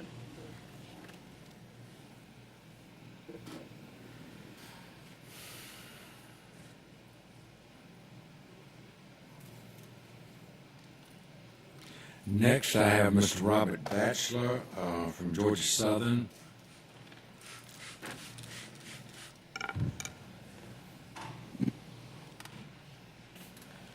Hello, members of the board. Superintendent Lovett, I've been enjoying listening to the meeting this morning. I think I'll definitely remember what Barack Obama's birthday is this year. I, too, am here to speak of what we are calling the Sills solution, after Drew Sills, who will be speaking next, to what I'm seeing in terms of mental health issues among a large group of students. The suggestion is, and I will repeat it again, to drop the lowest quarter grade for the year and calculate the final grade as the average of the top 3 quarter grades. I am not a mathematician like Dr. Sills, but a historian and the director of digital humanities at Georgia Southern. I've noticed important shifts in both my own students. I have approximately 150 students each semester, and in my daughter, and in her friends and peers, that I believe require a remedy, in particular for high school students. I want to start by suggesting why this is occurring beyond the obvious challenges of changing instructional styles and new technologies mediating learning. The core issue I see is mental health. I think we all know how challenging this past year has been, but I want to defer to CDC data about the extent. So going back to the summer of 2020, 40% of respondents to a peer-reviewed CDC survey indicated mental health issues compared with approximately 10% in a similar survey a year earlier in 2019. These included feelings of fear, anger, sadness, worry, numbness, or frustration, changes in appetite, energy, desires, and interests, difficulty concentrating and making decisions. Across the board, reported instances of each of these particular mental health conditions increased approximately fourfold. Much of this occurred among young people. Although middle and high school students were not measured, the data from 18 to 24-year-olds indicates that 1 in 4 had suicidal thoughts, compared with 10% in the overall population of 2020. Some of this has gone better, or at least evened out, but it's also left scars, especially during the fall semester, but also I'm seeing ongoing issues this spring. As a teacher, during the fall of 2020 and the spring of 2021, not only did I have several 18-year-old first-year college students approach me with serious issues regarding depression, but I also saw grades fall across the board in classes for which the content didn't change significantly between 2019 and 2020 and 2021. Numerous small problems emerged. Students were clearly dealing with unexpected issues. There were clear motivation, anger, and attention issues, often among students who had previously been successful. The most painful examples were among our nursing program students, who are typically straight A students. I also saw this as a parent, not just in terms of my daughter, but her friends as well. That 40% number seemed correct. 60% of students have adapted or did not show clear symptoms in relation to the changes they've experienced resulting from COVID. But 40% had issues. Similar to my college students, the issues among these high school students I've seen had, including my daughter, been uneven and unpredictable, often occurring with a particular assignment or for a particular month and then disappearing. But that stumbling affected grades substantially, which in turn has effects on morale. The high school students I talked with conveyed a sense that school was unfair, arbitrary, concerned more with numbers than with teaching and imparting knowledge. Now, these are typical high school thoughts, no doubt, but they've been magnified by the situation. I want to emphasize that this is not the fault of teachers. I see it with my own students and with that range of people I consider to be very good teachers in high schools and colleges. In my own classes, I've used a curve and dropping assignments, as well as trying to treat each issue on a case-by-case basis. This seems inappropriate for high school students and unnecessary for K-8 students. This is why, to me, the Sills proposal makes the most sense. It's simple, it remedies the sense of unfairness and arbitrariness that students feel, and it has shaped deeper attitudes towards education and learning more generally. Moreover, it helps high school students who are college-bound and have a transcript and GPA that more uniformly reflects their overall performance. This is a very important issue for a particular generation, how they look back on their educational experience and how it shapes their future. What we don't want is to produce a new lost generation in which the stresses of mental health on broad swaths of the population go unaddressed by the institutions they trust. This is a simple solution, and it floats all boats. Thank you for listening. Thank you very much, Mr. Baxter.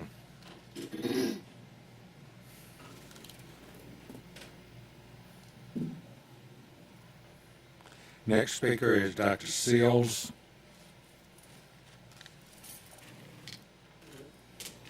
Welcome, Dr. Seals. Hello, shall I go? Yes, sir. Welcome. You're on. I'm on. Hello, my name is Andrew Sills. I am a professor of mathematics at Georgia Southern University, and I'm also the parent of 3 children enrolled in the Savannah Chatham County Public Schools. Okay. So, thank you. So you heard the first part. Okay.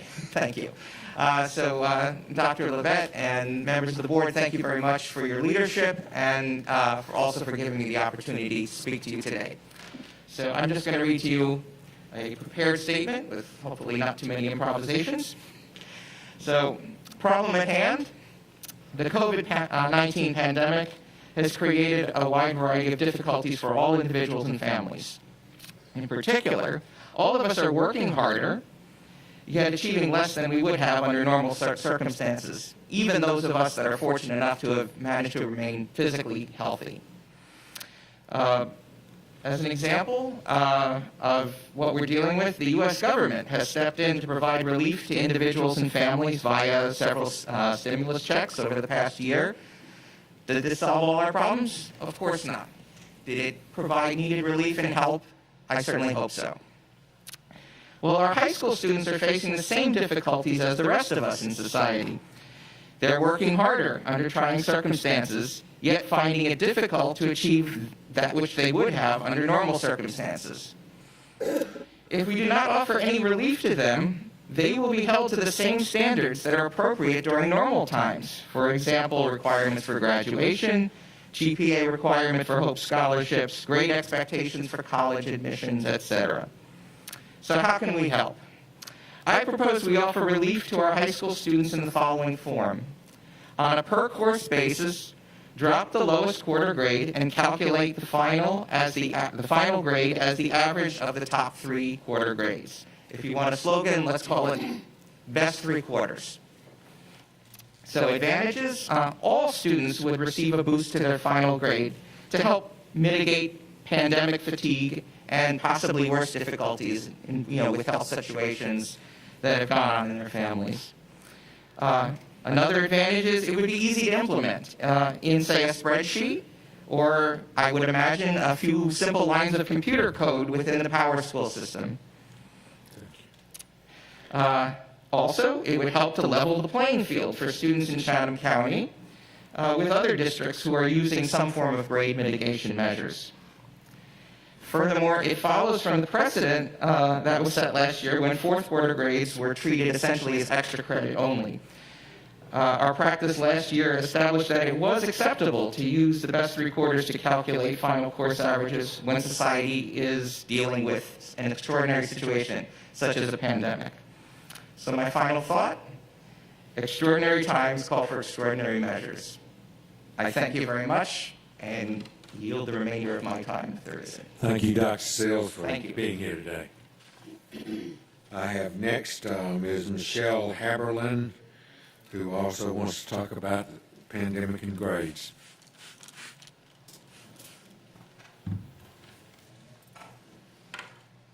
Ms. Haberlin?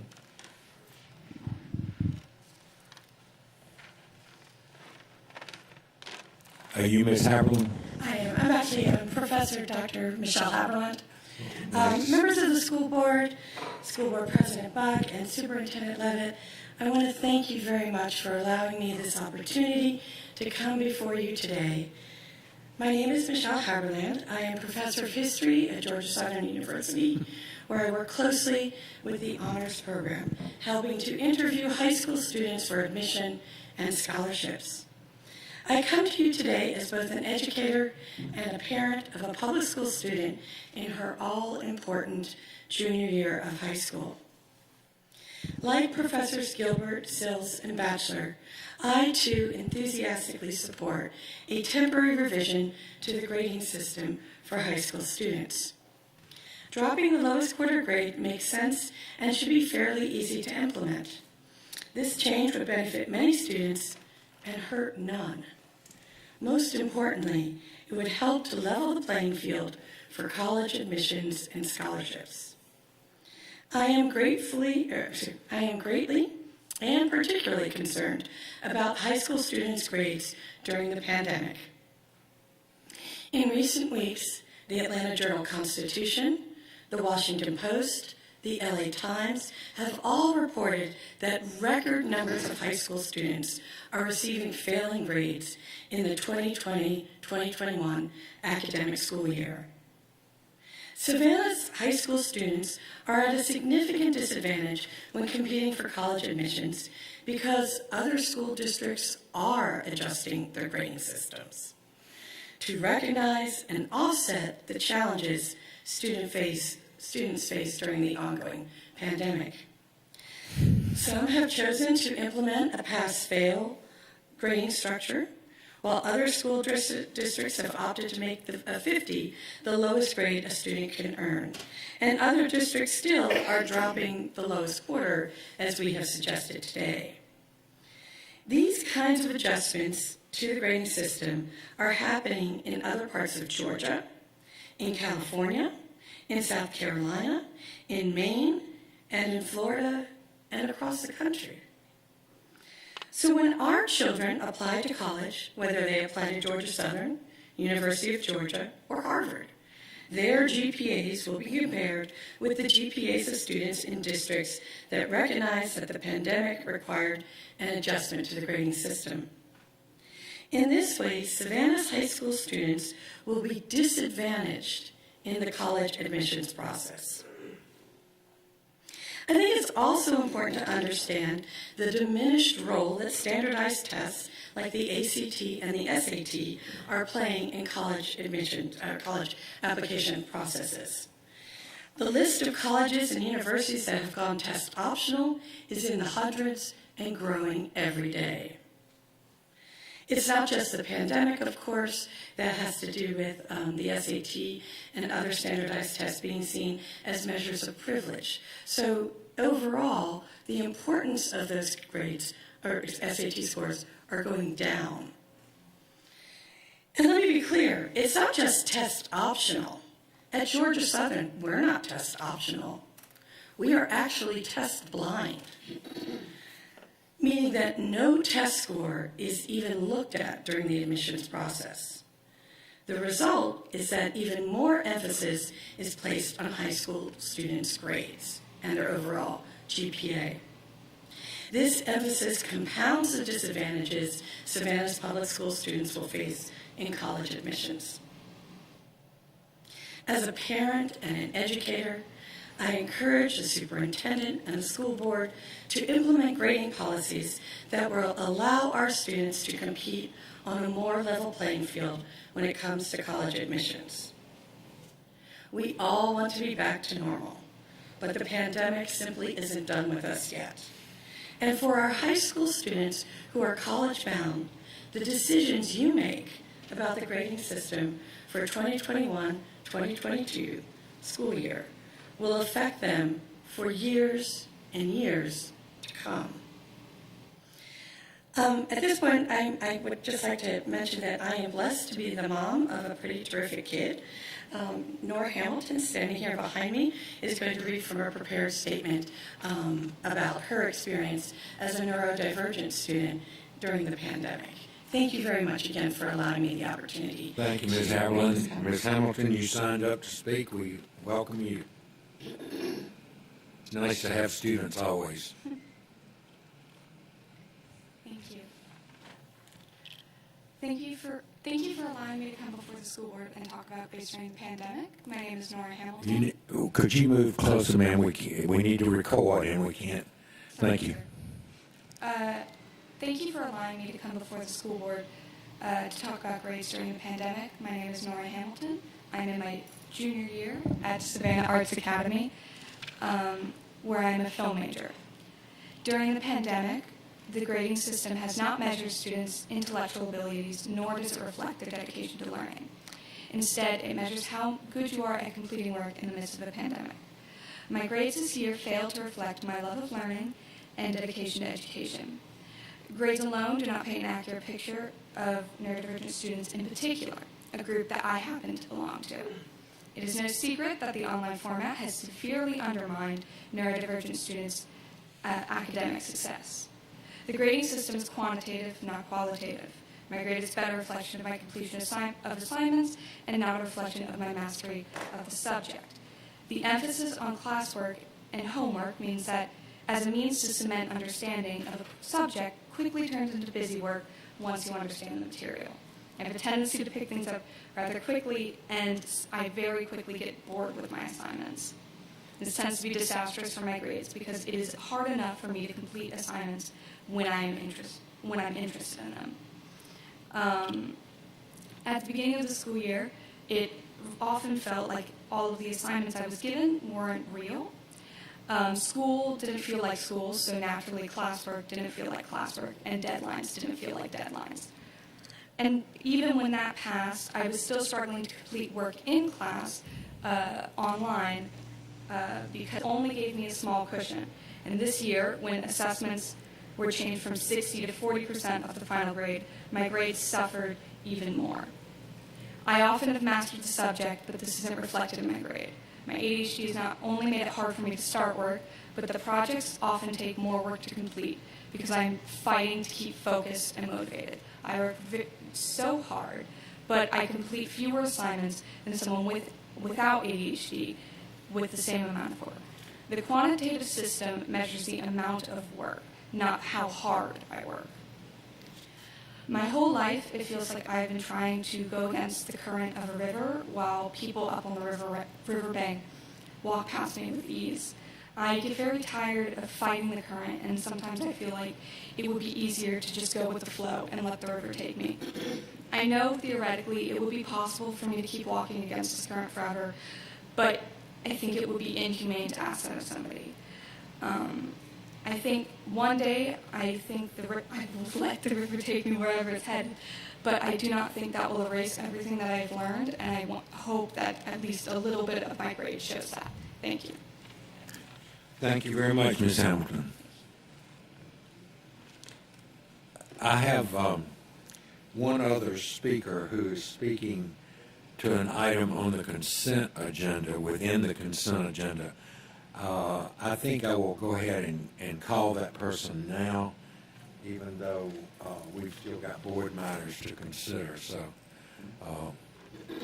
is this Ms. Hello, my name is Ella Gabrielas, and I'm going to give you a little bit of background about myself to understand where I'm coming from. I was born and raised in a communist country where I lived for at least 13 years without electricity, water power, rationalized food, and school was 6 days a week.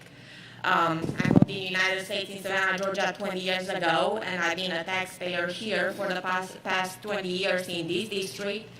And now I am a parent of children that attend public school system for the last 10 years. A significant group of parents and teachers that refuse to identify themselves out of fear of retaliation have consistently expressed concerns about the superintendent's performance.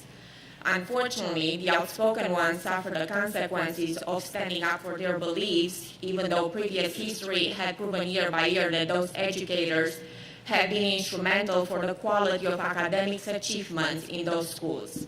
Therefore, our only option is to address our concerns on recorded board meetings, since emails, complaints, local investigations have been proven to be insufficient or not taken into consideration. We want to communicate with the Board of Education as citizens who voted you guys for electing board members, as parents, as teachers, as administrators, as students. We all need to honestly look at what is happening in our district, since you're representing us, right? And you're responsible to our community first. What we looked at as parents and as taxpayers, we looked into ineffective leaders and traits that represent them. And this is not reflected to anybody else, it's just our view and what we feel that we should hear from us. Ego first, my way or the highway, discord, and efficacy killers. Ego first, as we know these days in USA, we talk a lot about status, entitlement, and privilege. Leaders have it because of their position. However, great leaders have the status to lower theirs and raise the status around them. Ma'am, you need to talk about the policy. If you've got something to write down and submit to us that is aimed at a personnel issue, that is fine, but you're not addressing what is in the policy at all. So we cannot assess our opinions and what we want as a community to discuss with you. You're certainly free to email us, to call us, to say what your opinions are at any time. The board policy, however, is addressing issues that are on our agenda for the day, and we do not address personnel issues because that is a legal matter in this setting. If you have representation that you're making of other parents and citizens, if you will write those things down and submit them to any of the board members or all of us, we will certainly read those and hear what you have to say. Okay, we'll try that again, since it's been unsuccessful until now, so maybe this time we are going to be listened and heard. So I appreciate it. Thank you, ma'am.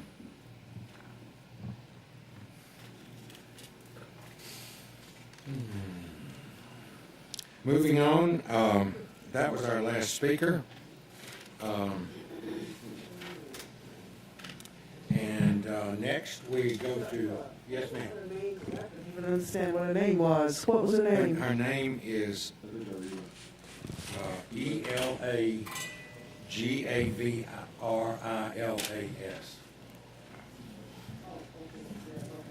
Thank you.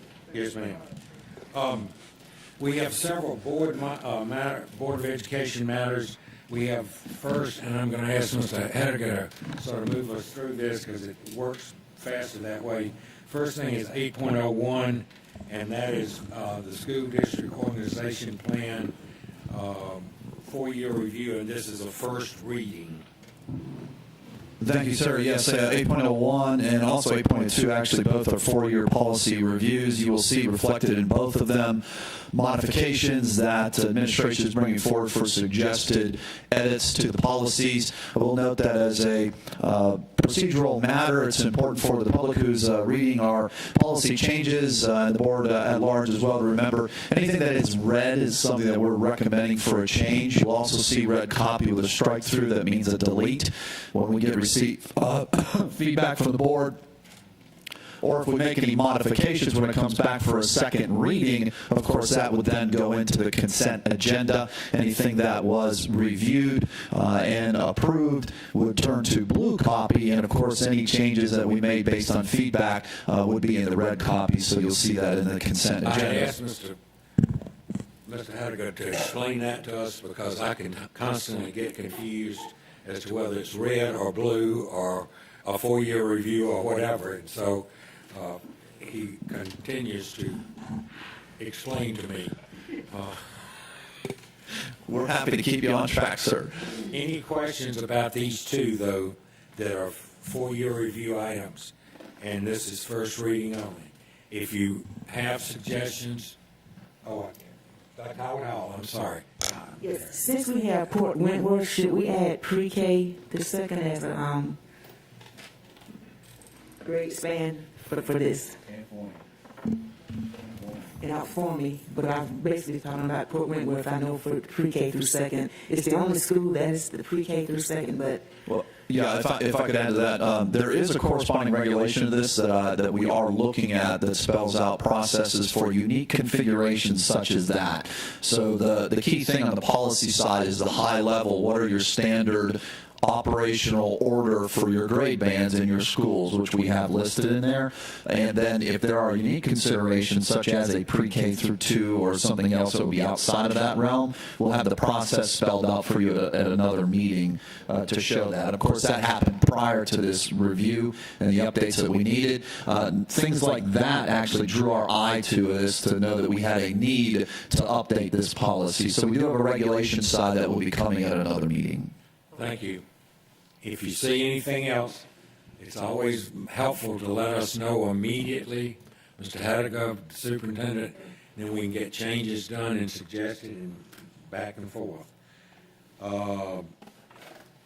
Hearing none on 8.101 and 2, moving on to 803, the naming of the new K-8 school facility.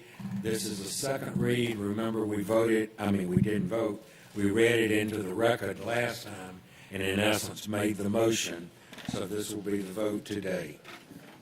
Okay. Thank you, Dr. Buck. Yes, ma'am. Naming of new K-8 school, second read.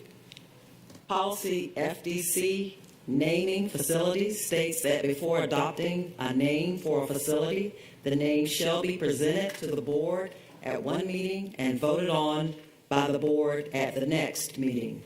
A team has been appointed by the superintendent to provide a recommendation for the naming of the new K-8 school being constructed in the western Chatham County. The proposed names were read into record by ranked order during the regularly scheduled board meeting held on March 3rd, 2021. And the top-ranked name of New Hampstead K-8 School is now being recommended for board approval. Thus be it resolved that upon the recommendation of the superintendent, the board approved the naming of the new K-8 school in Western Chatham County as New Hampstead K-8 School. Mr. Johnson makes that motion. Is there a second? Second by Ms. Hall. Mr. Johnson, comments? Yes, thank you, Dr. Buck. Just for everybody to know, when we had met as the naming committee, it was pretty much everybody likes the idea of the New Hampshire K-8 that was on the naming committee, just for the sustainability with the high school that's already there. It adds that real big campus feel. It really makes it to have that home out there in New Hampstead. We've all been calling it New Hampstead K-8 since it was even brought up with East Plus 3. The community already calls it New Hampstead K-8, and honestly, I don't know anyone who would actually object to calling it New Hampstead K-8 because it's already ingrained into our souls that that's what it's going to be called because of the high school that's already out there. Thank you, Mr. Johnson. Ms. Hall, anything? Just thank you to the committee for their work. Thank you very much. Any other comments from board members? Hearing none, all in favor of naming New Hampstead K-8, raise your hands. 1, 2, 3, 4, 5, 6, 7, 8, 9. Motion passes 9-0-0. Moving on to the GSBA legislative positions. Dr. Buck, real quick, I would just like to say, Dr. Brown, you now know what the name of your school is. Congratulations. Moving on to the GSBA 2021 legislative positions. Standard action of the board annually to come before the Board of Education across the state of Georgia annually as well to show their support of the GSBA legislative positions. They've been provided in your packet for advanced review. This is an action item of the board. So the board will then review the positions of the GSBA legislative positions for 2021. As have been provided in your packets and posted to board docs. Let's be it resolved that the GSBA 2020 legislative positions be supported by the Board of Public Education. Dr. Howell, how will you make that motion? Is there a second? Second, Dr. Hoskins-Brown. Anything, Dr. Howell? I'd just like to say we're moving up to the 40th anniversary of the QBE formula. So apparently someone likes this formula. It's soon to be, within a couple of years, 40 years old. So right. Hopefully we can make some changes. Dr. Hoskins-Brown, anything? Yeah, any other comments from board members? Ms. Grabowski and Dr. Howard Hall and I all had a chance to attend the First District virtual GSBA meeting, and some discussion was held about these items then, but we tried to represent you all. All in favor of the motion, raise your hands, please. 1, 2, 3, 4, 5, 6, 7, 8, 9. Motion passes 9-0-0. Moving on to administrative regulation. Yes, sir. This is a regulation for the board's awareness and information. It's important to know that in this particular agenda item that's being brought before the board for awareness of the modification here, that this is not a modification to be captured in the board policy manual, meaning it is just a modification for this particular school year. It is not uncommon to the work that we've done previously with the side of the house where we may relax a policy to a certain component or make specific changes to, say, graduation requirements, which we've also done. The part of this that is important to be knowledgeable of is what the board has already approved in its policy side of IHE, which instructs the superintendent to have certain criteria for making determinations on the promotion and student readiness to the next grade level. Those criteria then are spelled out on the administrative regulation side. What we've noted as a district is that there are certain components and certain grade bands that have been identified in your agenda packet with this agenda item and posted to board docs that we feel should not be utilized as a criteria method because of the impacts of COVID this particular school year. I won't read them all, but they are spelled out again in the agenda packet.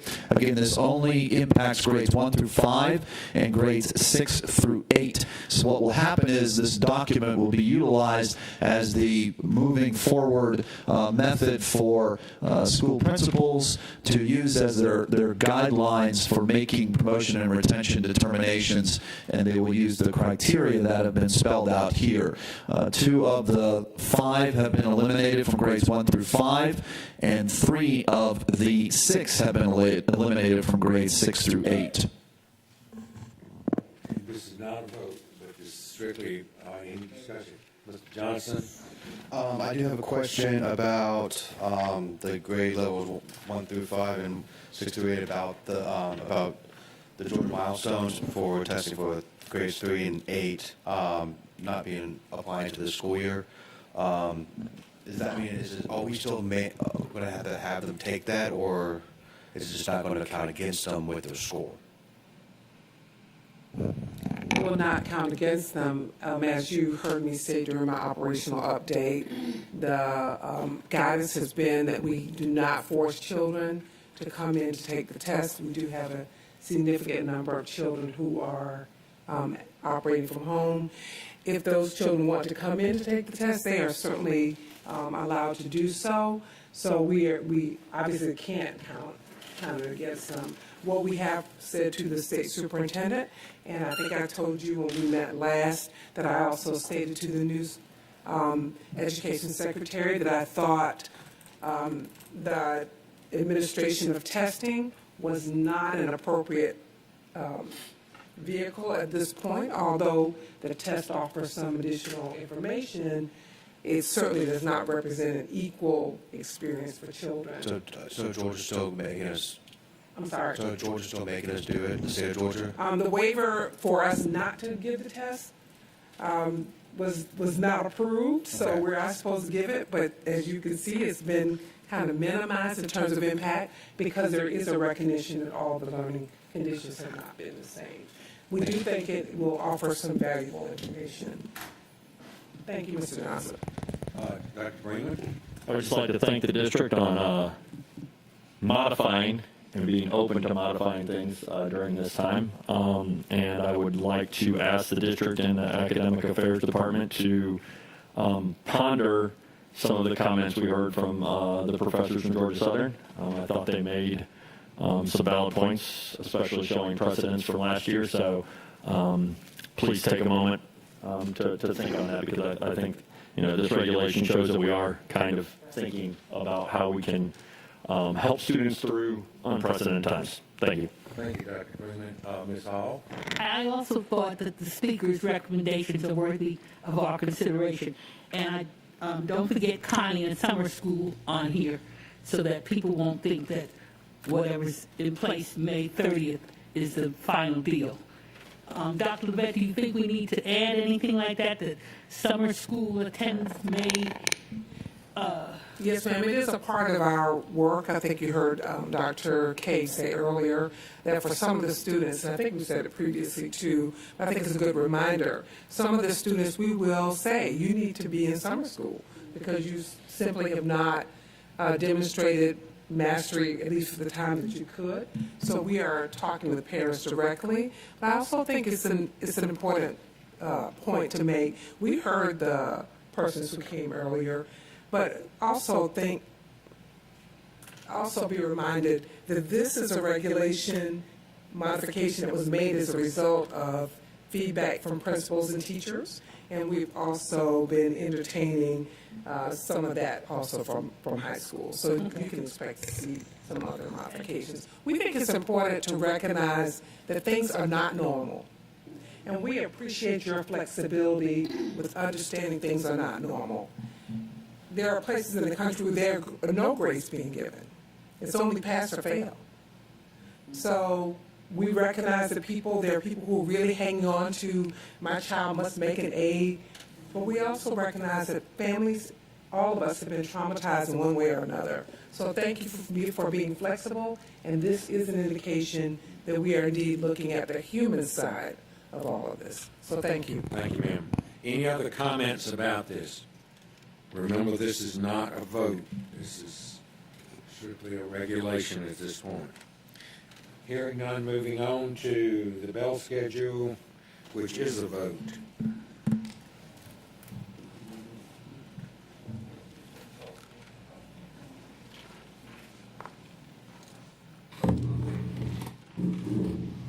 Good afternoon.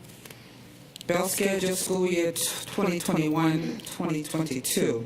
Division of Operations, Transportation, in support of the board's effort to maximize resource efficiency within the district's pupil transportation program. Staff is proposing bell time modifications beginning in the 2021-22 school year for Hurd Elementary, May Howard Elementary, Marsh Point Elementary, and Jacob G. Smith Elementary schools. Changing the bell time to 9 o'clock a.m. to 3:45 p.m. May Howard, Jacob G. Smith, and 9:15 to 4 p.m. Hurd and Marsh Point will align these schools with the elementary schools within their respective geographical area groups, subsequently improving routing efficiencies. Additionally, with the opening of the new K-8 K-8 school in New Hampshire, establishing bell times of 7:50 to 2:50 will align this school with the neighboring high school and maintain improved routing efficiency. There's a recap of the changes as I just stated. Thus be it resolved upon the recommendation of the superintendent that the board approve the proposed bell time schedule that would go into effect beginning in the 2021-2022 school year, and we've enclosed a full proposed bell schedule. You heard the resolution. Is there a motion to that effect? Dr. Brinkman moves, Ms. Hines seconds. Dr. Brinkman, anything? I thank the parents for reaching out. I understand that any time that you get used to a schedule, it gets difficult to change it. But again, trying to bus as many students as we bus and trying to get all of the elementary schools across the entire county and district on more of the same schedule is beneficial and outweighs a few people's schedules changing. So thank you again, community, for reaching out. Ms. Hines, anything? My comments are very short. We're just happy that we were able to work with the parents on this issue and adjust the schedule in the way in which they would like for it to go. So we work with the parents when we can on whatever we're doing. Thank you. Thank you, Ms. Hines. I have Ms. Grabowski and Mr. Catchmore. Thank you. And Ms. Kagler, I really appreciate the information that you provided previous to today's meeting. That was very helpful, so thank you. Can you explain what the implications would be if we were not to make these changes right now? In particular, I know that transportation is such a challenging, it's probably one of the most complex logistical challenges that we face as a district, and we've heard so much about that, particularly over this past year. And so I appreciate the domino effect that one change has elsewhere. But I'm also very sensitive to the number of changes that our students and our families and our teachers have been through in this past year, as we all are. So the timing of this is a little challenging, in particular because of the pandemic that we've been dealing with. So if the timing were not such as it is right now, I would probably be less hesitant to agree with these changes and understand that it does get it on par with the other elementary school districts. But I'm just very sensitive to implementing an hour shift in a day, particularly for elementary school students. I think is pretty significant for a number of different reasons. And so because of all those reasons, I would appreciate just a little better understanding of the implications if we do not move forward with these recommendations. Thank you. And thank you, and thank you for the opportunity for you reached out to us in advance and was able to have that dialogue with you. Is that better? Just get closer. As close as I can get. Is that any better? Oh, that's better. Okay. Had the opportunity to provide some additional information relative to the schedule. What we attempt to do is when we look at the number of students, the schools trying to pair the grade bands of the specific schools together to allow us to transport as many of them together as possible. We don't like to mix middle school and high school students at elementary and high school. So you'll see a specific schedule, and we try to align our elementary schools. We made the change during the height of the pandemic, but wanted to make an attempt to go back to work on route efficiencies, where we could possibly pair those schools that are close enough together and have all of the elementaries, many of those elementaries, on the same bell schedule. Unfortunately, we have enough buses, we don't have enough drivers. We've always talked about, well, can we get them all in at the same time? But we're not in that position. So we have to try to pair, and we try to keep them for efficiency on the same schedule. Certainly, we recognize all of the changes that we've had. But again, we try to work to make sure that, one, we can get the students there in time enough for breakfast, and then certainly in time enough for the beginning of the academic hour.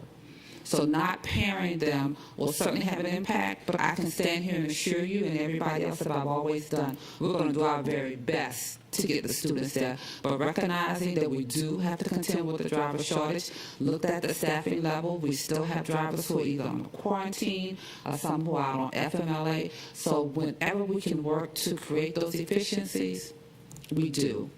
If it's going to create a hardship, then that's something that we must address as well. So we try to make sure that we're balancing the need of the families and making sure the first goal is to get the students there on time. And I do appreciate that, and I've also heard from a number of teachers about the concerns that, as we're, again, going back, and so I just think the timing is very challenging to implement this at this point. Thank you. I am Mr. Cashmore and Mr. Johnson. I'll be a little blunter. I'm not going to be able to support this. What I'm hearing is I'm all about efficiency and trying to improve our transportation metrics and system, but I'm also very cognizant of the many families who, one, have left the district and gone to private school during the pandemic and are thinking about coming back in the fall. And to me, the less changes we make, the better. I'm already concerned about the drop in enrollment that's going to occur. We had this bell schedule in place last year, and it worked. So I'm not sure we should. I think we should change as little as possible going into the fall. I don't want to create another reason for families to either leave the district or not come back. Thank you, Mr. Cashmore. Mr. Johnson? First off, I'd like to say I appreciate all the hard work you do with transportation. I know that's an incredibly thankless job, not just for you, but for everybody over there in transportation. I also like to see that I'm finally in, I guess, Area 1, number 1 on a list for my side of the county, which is kind of nice. But my concern is not necessarily the transportation side of it, but it's more the academic side of it with these bell schedules, because study after study that I read and that I've looked at shows that high schoolers do better later in the morning and in the afternoons, and elementary school kids do better early in the morning. And what all these bell times show me is the complete opposite of what is that we're doing the complete opposite of that. So I'm hesitant to support these bell times just because it does move it even further away from what the data and all the studies have said is best for actually education. One way to remedy that is we can transfer lots less students, which most of you don't want to do. So can't have it both ways. May I just ask a question? Did anyone else get a few emails from parents asking for the schedule to be adjusted? Was I the only one? From Jacob D. Smith and Hurd, and there were 2 or 3 parents writing emails asking that we look at the schedule again and try to adjust it a little bit for their benefit. Right. Which when I see a change here, so I assumed that it was done. Opposition, I believe, to this. Yeah. All the emails I received and communications were, please don't change the schedules from where they are. Okay, well, I saw some. Any other comments from board members? You've got the resolution to approve these bell time scheduled here. All in favor of the motion, raise your hands. 1, 2, 3, 4, 5, 6. All opposed? 1, 2, 3. Motion passes 6-3-0. Moving on, the next item has been removed and deleted at the present time to not be considered. Moving on to the consent agenda, could I have a motion to approve the consent agenda? Dr. Hoskins Brown makes that motion. Mr. Catchmore seconds. Oh, Mr. Catchmore does not second. I'm sorry, you can't second. You can, but you didn't. Ms. Hines seconds. Anything, Dr. Hoskins Brown? Ms. Hines, voting on the consent agenda, all of the items in the consent agenda. All in favor of that, raise your hands. 1, 2, 3, 4, 5, 6, 7. All opposed? Oh, Ms. Grabowski, will you vote yes? No, I'm sorry, I didn't put my hand up. No, I couldn't see your hand. So, all opposed? 1. Any abstentions?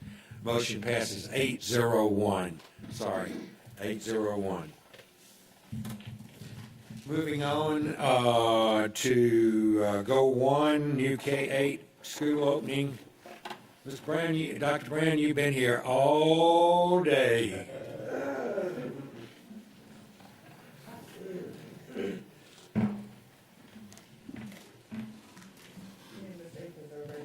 I see Ms. Akins.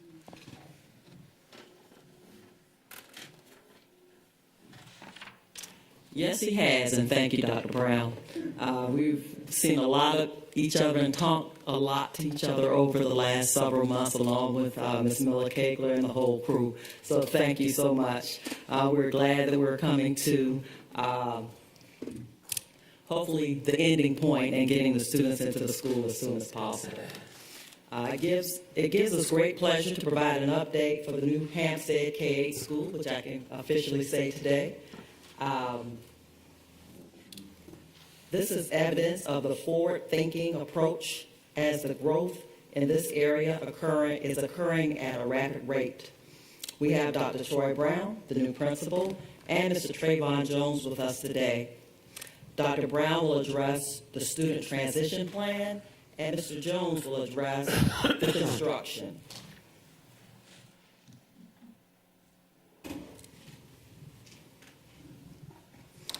The new K-8 school opening has several considerations to include relieving Godly Station K-8 capacity concerns, as we have identified approximately 748 students for attendance of the new constructed school at New Hampstead K-8, and also the attendance zone with approximately 893 students.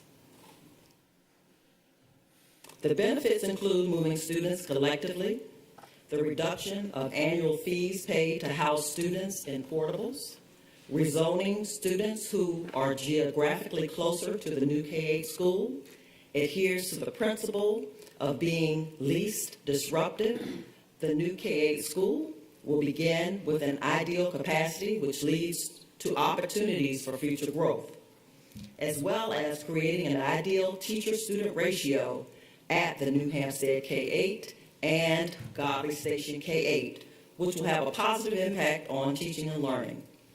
One major drawback will be that it will create a split boundary for the new K-8, which will be shown on the next few slides.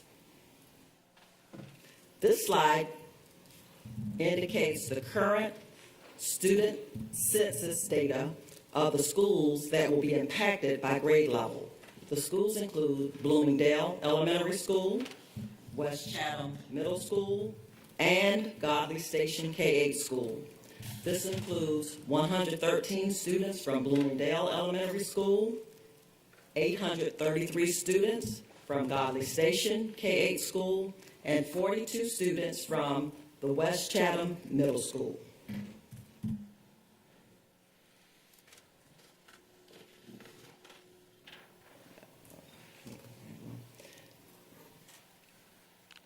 Okay, I'm missing a slide, but it depicts the configuration for school year 2021 The chart at the top displays the current students by school and pre-K through 8th grade. The chart at the bottom displays the new K-8 school proposed student census. Please note we're looking at a total of 893 students proposed for kindergarten through 8th grade.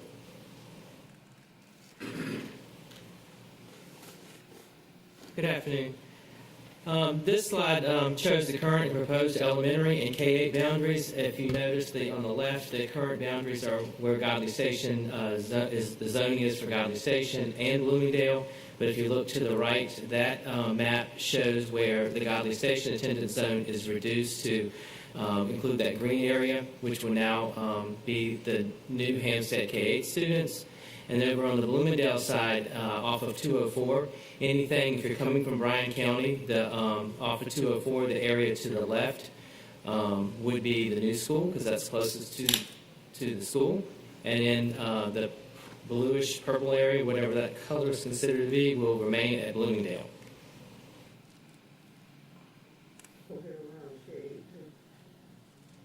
Basically the same concept. This is the current proposed middle in K-8 boundaries. Again, if you look up where Godly Station on the left side, that's what the current attendance zone area is. And if you look at the right side, Godly Station, it pulls that center area kind of between Jimmy DeLoach and Bula Parkway down to about Highway 80.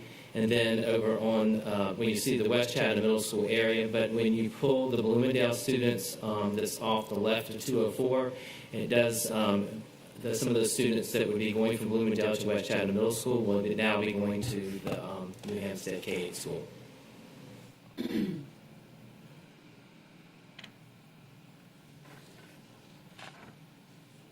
Good afternoon.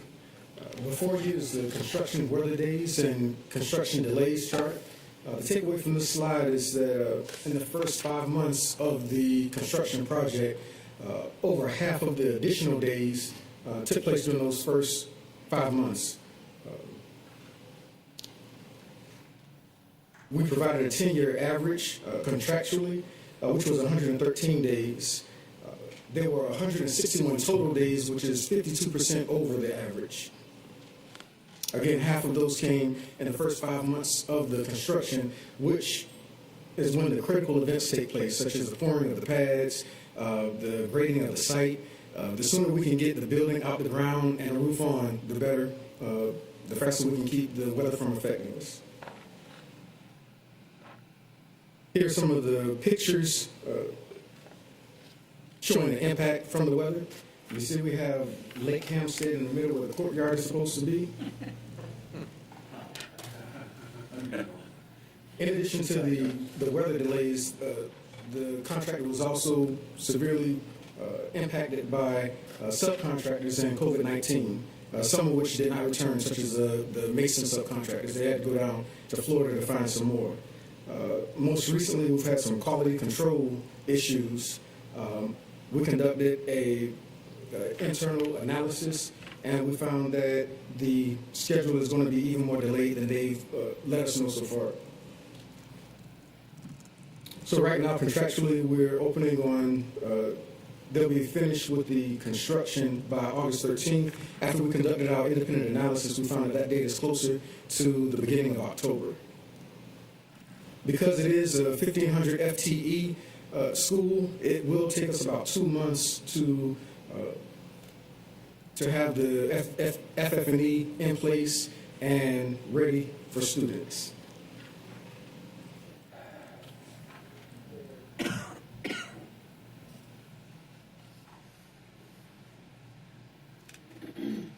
So due to the weather delays, our team did come up and create a swing site concept for the first semester of the 21-22 school year. What this means that the students from Godly Station identified for the attendance zone for the new school will remain at the existing campus, which is the swing site, until the building is ready for occupancy. The same Bloomingdale students that were identified for the attendance zone for New Hampstead, K-8 will transition to Godly Station campus swing site until the new building is ready. West Chatham Middle School students identified for the attendance zone for New Hampstead K-8 will transition to Godly Station which will be identified as, obviously as the swing site until the new building is ready. Of course, that means that all students and staff identified for the new school will function on Godley Station campus swing site until the multi-million-dollar building is complete. Of course, the administrative team at both sites stand ready to work on a case-by-case basis with identified families who may have concerns or questions with the swing site configuration. I think that brings us to the conclusion of our presentation. Questions? Questions? I got Ms. Hall. Remember, folks, this is not anything we vote on. This is the status of the next item is a voting item. But Ms. Hall and Mr. Johnson. Mr. Brown, first of all, it's good to see you. I'm assuming since you are the current person along with Ms. Jordan at Godley Station, that you feel assuming the responsibilities of all the children coming to you is something that's manageable and doable. Is that correct? Yes, ma'am. Mrs. Jordan and I have had some extensive conversations about this, and we, of course, it's going to involve some strategic planning, but we feel confident that we can make it happen. Okay, well, I just wanted to say, oh boy, 15 years ago, Hilton Head Mill separated when McCracken Mill was ready to open in Bluffton, and it was a January opening. The best thing we ever did was have the kids come together in August as a school, even though, there were strategic things we had to do. But by the time they moved over to Bluffton to their new school, they had bonded as a school, as an administration, as a PTA. That was the best thing that we ever did. So I think you're going to find that you have a much more cohesive New Hampshire K-8 when you do move to the new school, because you're bringing them together from the beginning. Yes, ma'am. Thank you, Ms. Hall. Mr. Johnson? Well, first off, I'd like to say thank you to the superintendent and all the members of the staff who put many, many hours into this. I know I've been a part of a lot of conversations about zones and how things would happen and everything else. So I want to appreciate being a part of those conversations and being kept up to date throughout the process. One thing about this entire plan that I really love is the fact that we're not putting the school at capacity from the get-go. We are allowing for growth out there in West Chatham. For those of you who have not been out to West Chatham off of Little Neck Road, just take a drive, and you'll notice there's a lot less trees out there than there were a year and a half ago. It's kind of like the Field of Dreams. If you build it, they will come, and I think they're really starting to come now. So I really do appreciate that, and it's hard work that staff did. I know it's split zones, they're not ideal. However, this makes sense. This one does make sense for transportation, being able to take straight direct routes to get to and from the schools, to the homes. It relieves a whole lot of pressure off of Godley Station, which they really, really, really need. Anybody who hasn't been out there need to realize that they were packed into like sardines when we're able to have full enrollment in the buildings. And with Bloomingdale, I know that the Little Sleepy School in Bloomingdale has been, I've talked a lot about them lately, which I don't know if they like or don't like, but that Little Sleepy School is going to appreciate having a little bit more room just to be able to stretch out their legs. So I think the boundaries for the zoning is spot on. Like I said, it's probably not ideal, but it is. I think it's the best possible option that we had out of all the options. So thank you to the entire staff for that. I am hesitant with the school within the school as I've been thinking about it. Howard, one thing that is a shining light in there is that Dr. Brown has been at Godley Station for so many years. He knows the school, he knows the facilities, and I honestly have to believe that if he didn't think that he could manage it out there, that it wouldn't be happening. So I've talked to him about it, and I've sent emails about some concerns that I've had. But I do have confidence in Dr. Brown and working with the current administration at Godley Station that they will make it happen and make it as least painful as possible for the students and the staff that are involved. So, again, thank you to the entire staff. Thank you, Mr. Johnson. Any other comments about the presentation? Dr. Howard Hall. Yes, I just like to say that the swing site idea is really brilliant. That's an excellent idea. And we do also realize that once the school building has been complete, the warranty starts, and there's no need to have students out of a building when a warranty is already in process. It's a great opportunity for the teachers to build relationships, establish routines with the students, as well as engage the parents. It's an excellent idea. You all have done a great job. And if we can get through a pandemic, we can definitely manage to go through a couple of rainy days. Absolutely. Good job. I just think it's so exciting to be talking about being in a school. We hadn't really talked about that in a year. Oh, that's exciting. Any other comments? Hearing none, thank you very much. Who's going to make the attendance zone modification resolution? Is that you? Yes, sir. Okay. Proposal for the Western Chatham County Attendance Zone modification for a new K-8 school.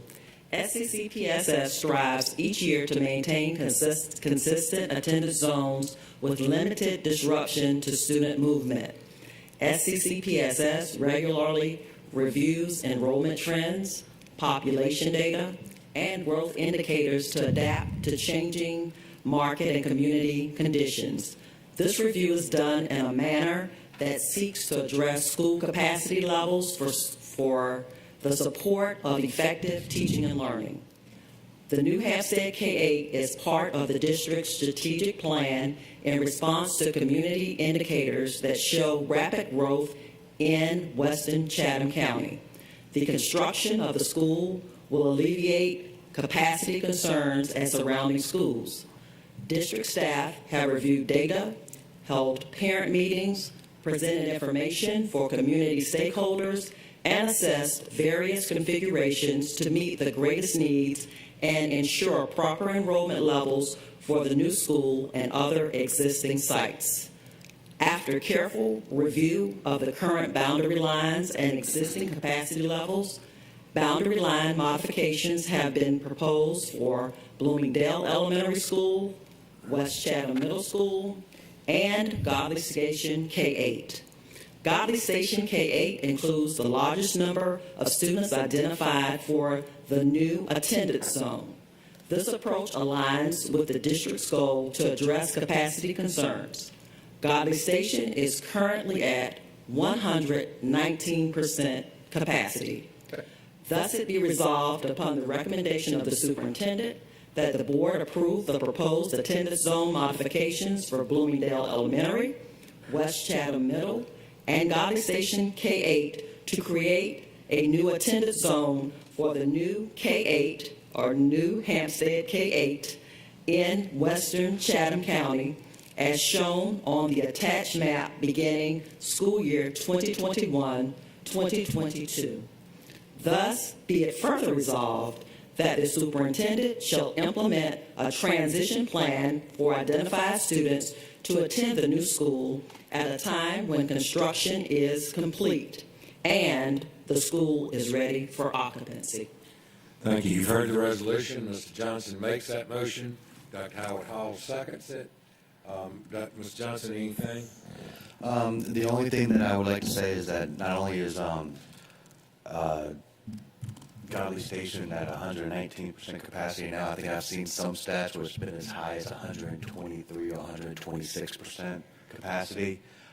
So I don't know what they're putting in the water, that far out west. I don't quite live that far out west, but they got a lot of kids out there. And so I really do think that this, like I said before, this is the best possible zone that we could possibly do for all schools involved. So thank you. I think there's something in the water out there. Dr. Howard Hall? Just to add on that, they also did an excellent job with the bus routing to make sure that the zones kind of was in line with bus routing. So that was also a job well done. Thank you. Any other comments from board members? Hearing none, all in favor of the resolution, raise your hands, please. 1, 2, 3, 4, 5, 6, 7, 8. Let the record show that Mr. Catchmore is no longer present, so the motion passes 8-0-0. Dr. Brown, with you and all of your staff and Ms. Akins, we really appreciate all that y'all have done. The building folks, Ms. Miller-Kagler, who would have known we'd be so far behind because of weather. So you'd think a pandemic would be enough. But anyway, thank you very much for your efforts, and I look forward to a real ribbon-cutting, socially distanced, of course, but one where we can come together and celebrate out there on the west side. So thank y'all. And I would love to see one of those promotional commercials for the New Hampshire K-8, Right. so we can push that out as well. Right. Moving on to Goal 5, we have 2, 4, 6, 8 motions.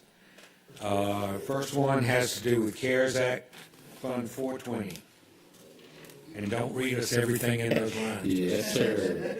And we pretty much talked about it this morning. This is the amendment to add CARES Act 2 to Fund 420 to adjust the revenues and expenditures.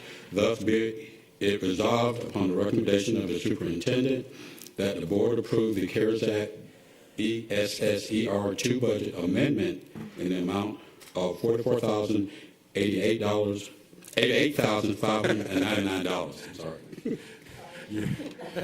You've heard the resolution. Is there a motion to that effect? Ms. Hall, Ms. Hines, second. Ms. Hall, anything? That's extraordinary, $144 million. Right. Ms. Hines.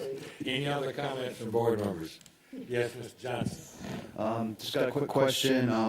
First off, I'd like to thank staff for letting me know what the indirect cost was going to be for this morning during that conversation, and getting back to me with what the maintenance and operations and school nutrition portion is going to cover in the email. So I really do appreciate that.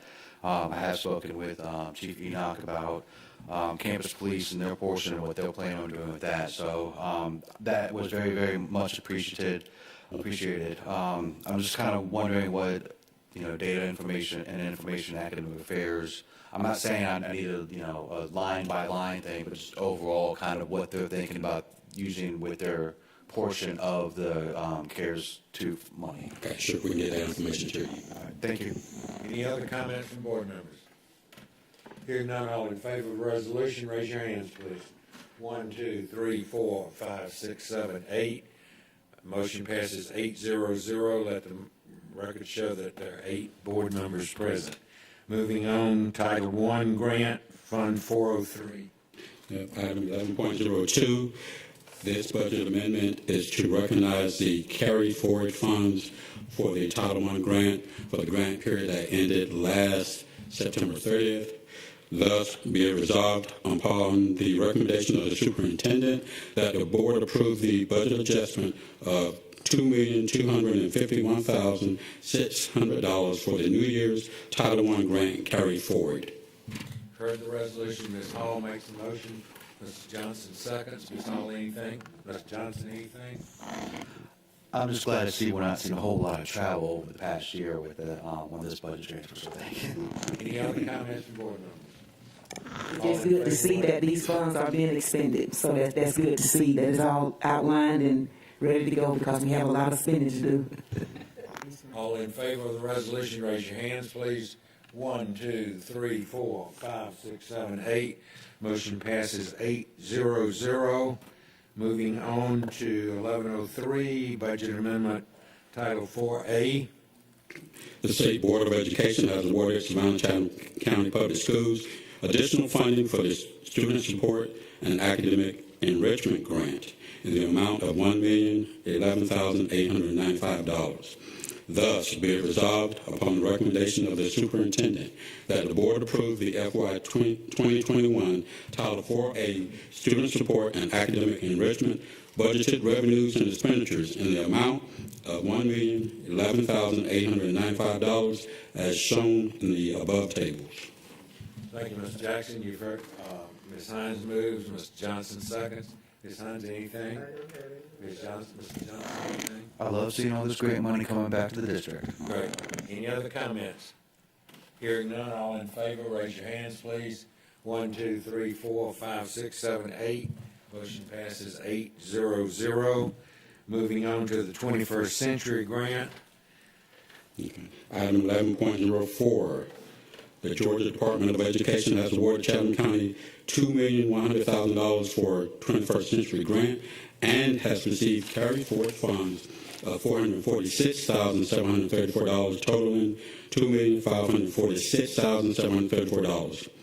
Thus, be it resolved upon the recommendation of the superintendent that the board approve the budget of $2,546,734 for the New Year's 21st Century Grant.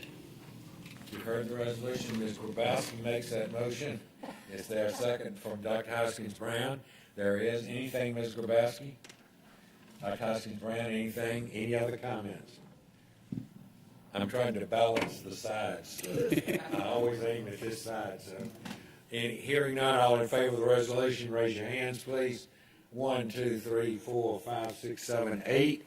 Motion passes 8-0-0. Moving on to International Teacher Recruitment Services Annual Contract.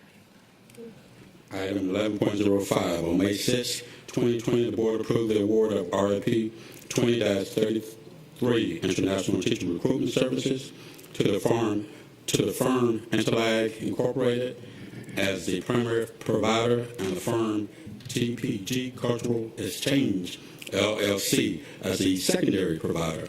Contracts were issued for a 1-year period with the option to renew for 2 additional 1-year periods. Thus, be it resolved upon the recommendation of the superintendent that the board approve the renewal of contracts issued under RFP 20-33 International Teacher Recruitment Services Annual Contract to the firm Interlag Incorporated and the primary provider, and the firm TPG Cultural Exchange LLC as the secondary provider, with an estimated annual expenditure of $3 million for school year 2021-2022. You've heard the resolution. Is there a motion to that effect? Moved by Dr. Hoskins-Brown, seconded by Mr. Johnson. Dr. Hoskins-Brown, anything? Mr. Johnson, anything? All in any other board members? Ms. Grabowski, I'm sorry. I just wanted to, again, thank the staff for providing additional information. As a new board member, it was helpful to understand the context of this particular proposal, and for the public that's watching, this helps the district fill positions that we have difficulty in filling otherwise, and so brings in the talented teachers that we need for those harder to fill positions. And if I misstated any of that, please correct me. But I appreciate that background information, so thank you. How many teachers have we used this year? Well, not this year. Say last year before the pandemic. Mr. Ray's not here. We can get that number That's for you. okay. I remember early on when I went on the board, we had several hundred. Correct. I mean, it was We did. a large number, especially of math and science. And we started sort of growing our own better, doing a more effective job. And so, any other comments? Hearing none, all in favor of the motion, raise your hands, please. 1, 2, 3, 4, 5, 6, 7, 8. Motion passes 8-0-0. Charter bus service annual renewal. Item 11.06. The purchasing department received 2 proposals in response to RFP 21-35 Charter Bus Services Annual Contract. Proposals were submitted by Coastlike Tours, LLC, out of Savannah, Georgia, and Kelly Tours Incorporated, out of Garden City, Georgia. Thus, be it resolved upon the recommendation of the superintendent that the board approve the award of RFP 21-35 Charter Bus Services Annual Contract to the firms of Kelly Tours Incorporated and Coastlike Tours, LLC, for an initial 1-year period with the option to extend the contracts for 4 additional 1-year periods. Estimated total cost for the initial 1-year period is $630,000. Heard the resolution. Ms. Hines makes the motion. Dr. Hoskins-Brown, Dr. Howard Hall, seconds. Anything, Ms. I Hines? just want to say that these two bus companies have proven over the years to be quite an asset to our system, and they're dependable. Thank you. Thank you. Dr. Howard Hall, anything you want to say? Any other comments from board members? Hearing none, all in favor of the resolution, raise your hands, please. 1, 2, 3, 4, 5, 6, 7, 8. Any motion passes 8-0-0. Moving on to lawn care services. Item 11.07, the purchasing department received a total of 9 qualification applications and bid submittals in response to bid 21-02, lawn care services, district-wide annual contract. District staff reviewed applications and recommended that the following 5 applications be qualified. Manker Landscape, LLC, out of Savannah, Georgia. HES Facilities, LLC, out of Knoxville, Tennessee. Tidewater Landscape Management, out of Garden City, Georgia. And the Greenery Incorporated, out of Savannah, Georgia. And Worldscapes, LLC, out of Atlanta, Georgia.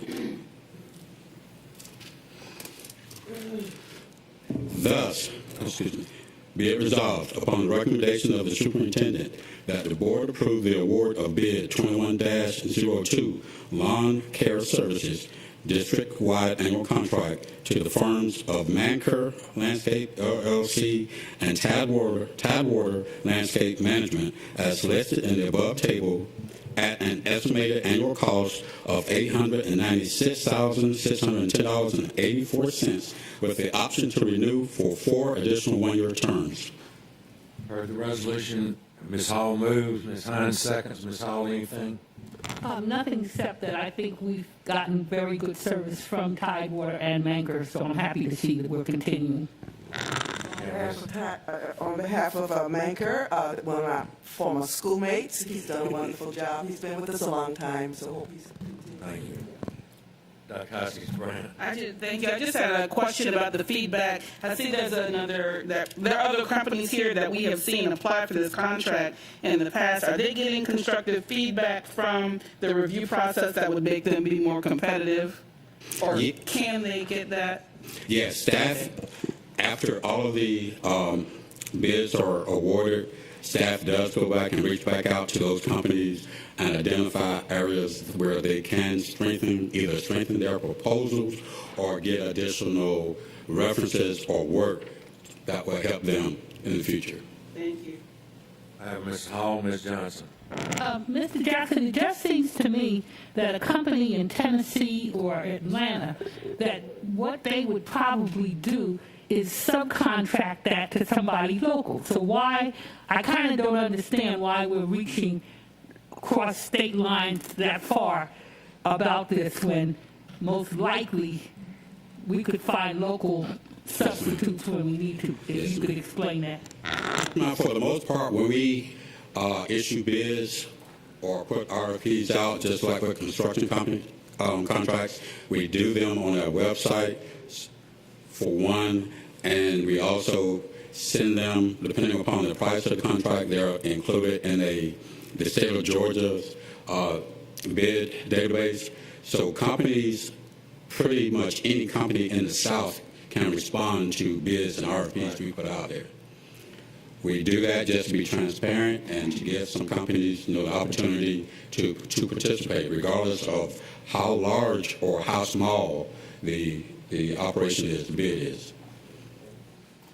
So we're not losing any money that way, you're saying? No, ma'am. If we had to use them and they subcontracted, that wouldn't affect us adversely, as opposed to us just subcontracting to local vendors? Correct. We would not lose any money. No. I mean, if they can come in and have it subcontracted out at the right price, then they could end up winning. Okay, thank you. Johnson. I also appreciate the information that I requested about why we're not cutting grass in-house that I had requested, so I do appreciate that. How I'm kind of like I know Mr. Cashmore has said in the past, I would love to be able to bring some of this stuff in-house. I know it's going to cost money to be able to do that by bringing in equipment and be able to maintain it and have people to actually do the work and salaries and benefits and whatnot. However, I think that in the long run, if we can have that and be able to maintain our own equipment, it might actually cost us less money in the long run. I know up front it's going to cost a lot more. So I think that maybe we can look at being able to slowly purchasing the equipment so we can start taking on more and more properties ourselves and not have to put that money to other companies. Thank you, Mr. Johnson. Just a second, Ms. Hall. I would disagree with Mr. Johnson on that. I take great pride in the fact that that's almost $1 million that's being spent right here locally, with one of those being a minority contractor who is a very small firm that has increased his size by virtue of doing good work for us. It's not a matter of us not being able to do it, but if you check on your facts, this is not in Savannah, Georgia. We do not cut lawns 52 weeks out of the year. So even if we tried to do it in-house, we would have probably close to a year or half a year when we're not cutting lawns and pruning shrubbery. It's not like some other jobs that we really need to do ourselves because, like busing, because we bus all the time. But anyway, that's just my opinion. Ms. Hall, you had your hand up. Covered my sentiments. Okay. Any other comment? Actually, I have to say, as we get ready to vote, I don't know, I do know him now, but Mr. Minker, when I first went on the board in 2006, he literally stopped my car in the middle of the street where he was cutting somebody's lawn, and he said, "You're the new school board president, and I used to be able to cut lawns for the school district and had a contract, and you and Dr. Lockamy are trying to change it where I can't get those contracts anymore." and he was kind of accosting me, but anyway, he's done a good job. It didn't work for us when we tried it last time, so anyway, all in favor? He's a Wolverine. Right. Raise your hands, everybody in favor. 1, 2, 3, 4, 5, 6, 7, 8. Motion passes 8-0-0. Multimedia classroom presentation systems. Item 11.08, on January 18, 2017, the board approved the award of RFP 17-14, Multimedia Classroom Presentation Systems, annual contract to Net Planner Systems, Incorporated. The initial contract was awarded based upon the installation of multimedia classroom presentation systems at various schools on an as-needed basis. Thus be it resolved, upon the recommendation of a superintendent, that the board approve the extension of RFP 17-14 Multimedia Classroom Presentation Systems annual contract for an estimated contract amount of $700,000. Heard the resolution. Ms. Hall makes the motion. Dr. Brinkman seconds. Anything, Ms. Hall? Just that I'm just researching and learning about this, but it sounds like this is really putting us on the cutting edge going forward. So I know we're just at a couple schools now, but hopefully in the near future we'll be expanding out to other schools. So this is very wonderful. Thank you, Ms. Hall. Dr. Brinkman, anything else? But Ms. Grabowski. And this piggybacks a little bit on the conversation we had this morning. As we're getting more and more into technology and all of which is fantastic, we are also preparing a replacement schedule so that for future budget years, we know what the replacement of all this technology, the upgrades will, what those costs will be in future years. Yes, that is correct. Mr. Feliciano, his department, his division handles that, and he has this magnificent software that they have out there to keep up with all of this stuff, so I'm going to let him talk about that. Yeah, for one thing, we're looking at CARES Act 2 to fund some of this replacement technology and expand it into our other schools. That's why you see an $8 million price tag for CARES Act 2. We will also be pursuing additional funds for the next grant, that's the federal grant that's coming up, for the sustainability and the continued replacement and expansion of technology within the schools. One of the things that we saw on our visit to the virtual school in Gwinnett County recently was they were very creative in how they repurposed some of their older technology, and I'm sure that's something that we're mindful of too, but it's a great way to try and maximize our utilities. So thank you for that. Appreciate it. Thank you, Dr. Grabowski. Ms. Hall? Are we getting, Mr. Feliciano, are we getting part of this funding on our East Plus side of the house? Or is it all CARES Act? So on the East Plus part of the house, remember when COVID hit, we were not prepared for all that expenditure needed to go to one-to-one. So we actually took all our technology East Plus funds to front load all those purchases that we did in a short time period. So currently moving forward, we do not have access to East Plus technology budget, so we're moving into the CARES Act for the continuation. Oh, I see. Speaking of Dr. Buck, when are we going to get some sort of East Plus 4 update? Or, just seems like the train should be leaving the station soon. I'll make certain we have something next month. That'll be May, but we're having a breakfast meeting with the chairman of the county commission next week. So, any other comments? Hearing none, all in favor of the resolution, raise your hands, please. 1, 2. Did we not make a motion? No. Oh, okay. 1, 2, 3, 4, 5, 6, 7, 8. Motion passes 8-0-0. I have no other business, but as we get ready to adjourn, I wanted to remind board members, this is a self-assessment of each board member, of each board meeting that you do on yourself. We hope you take it home with you tonight. And when you're having your glass of wine, before you've had too many glasses of wine, you assess yourself. Can I have a motion to adjourn, please? Moved by Mr. Johnson, second by Ms. Hines. All in favor say aye. Aye. Thank y'all for a very good meeting.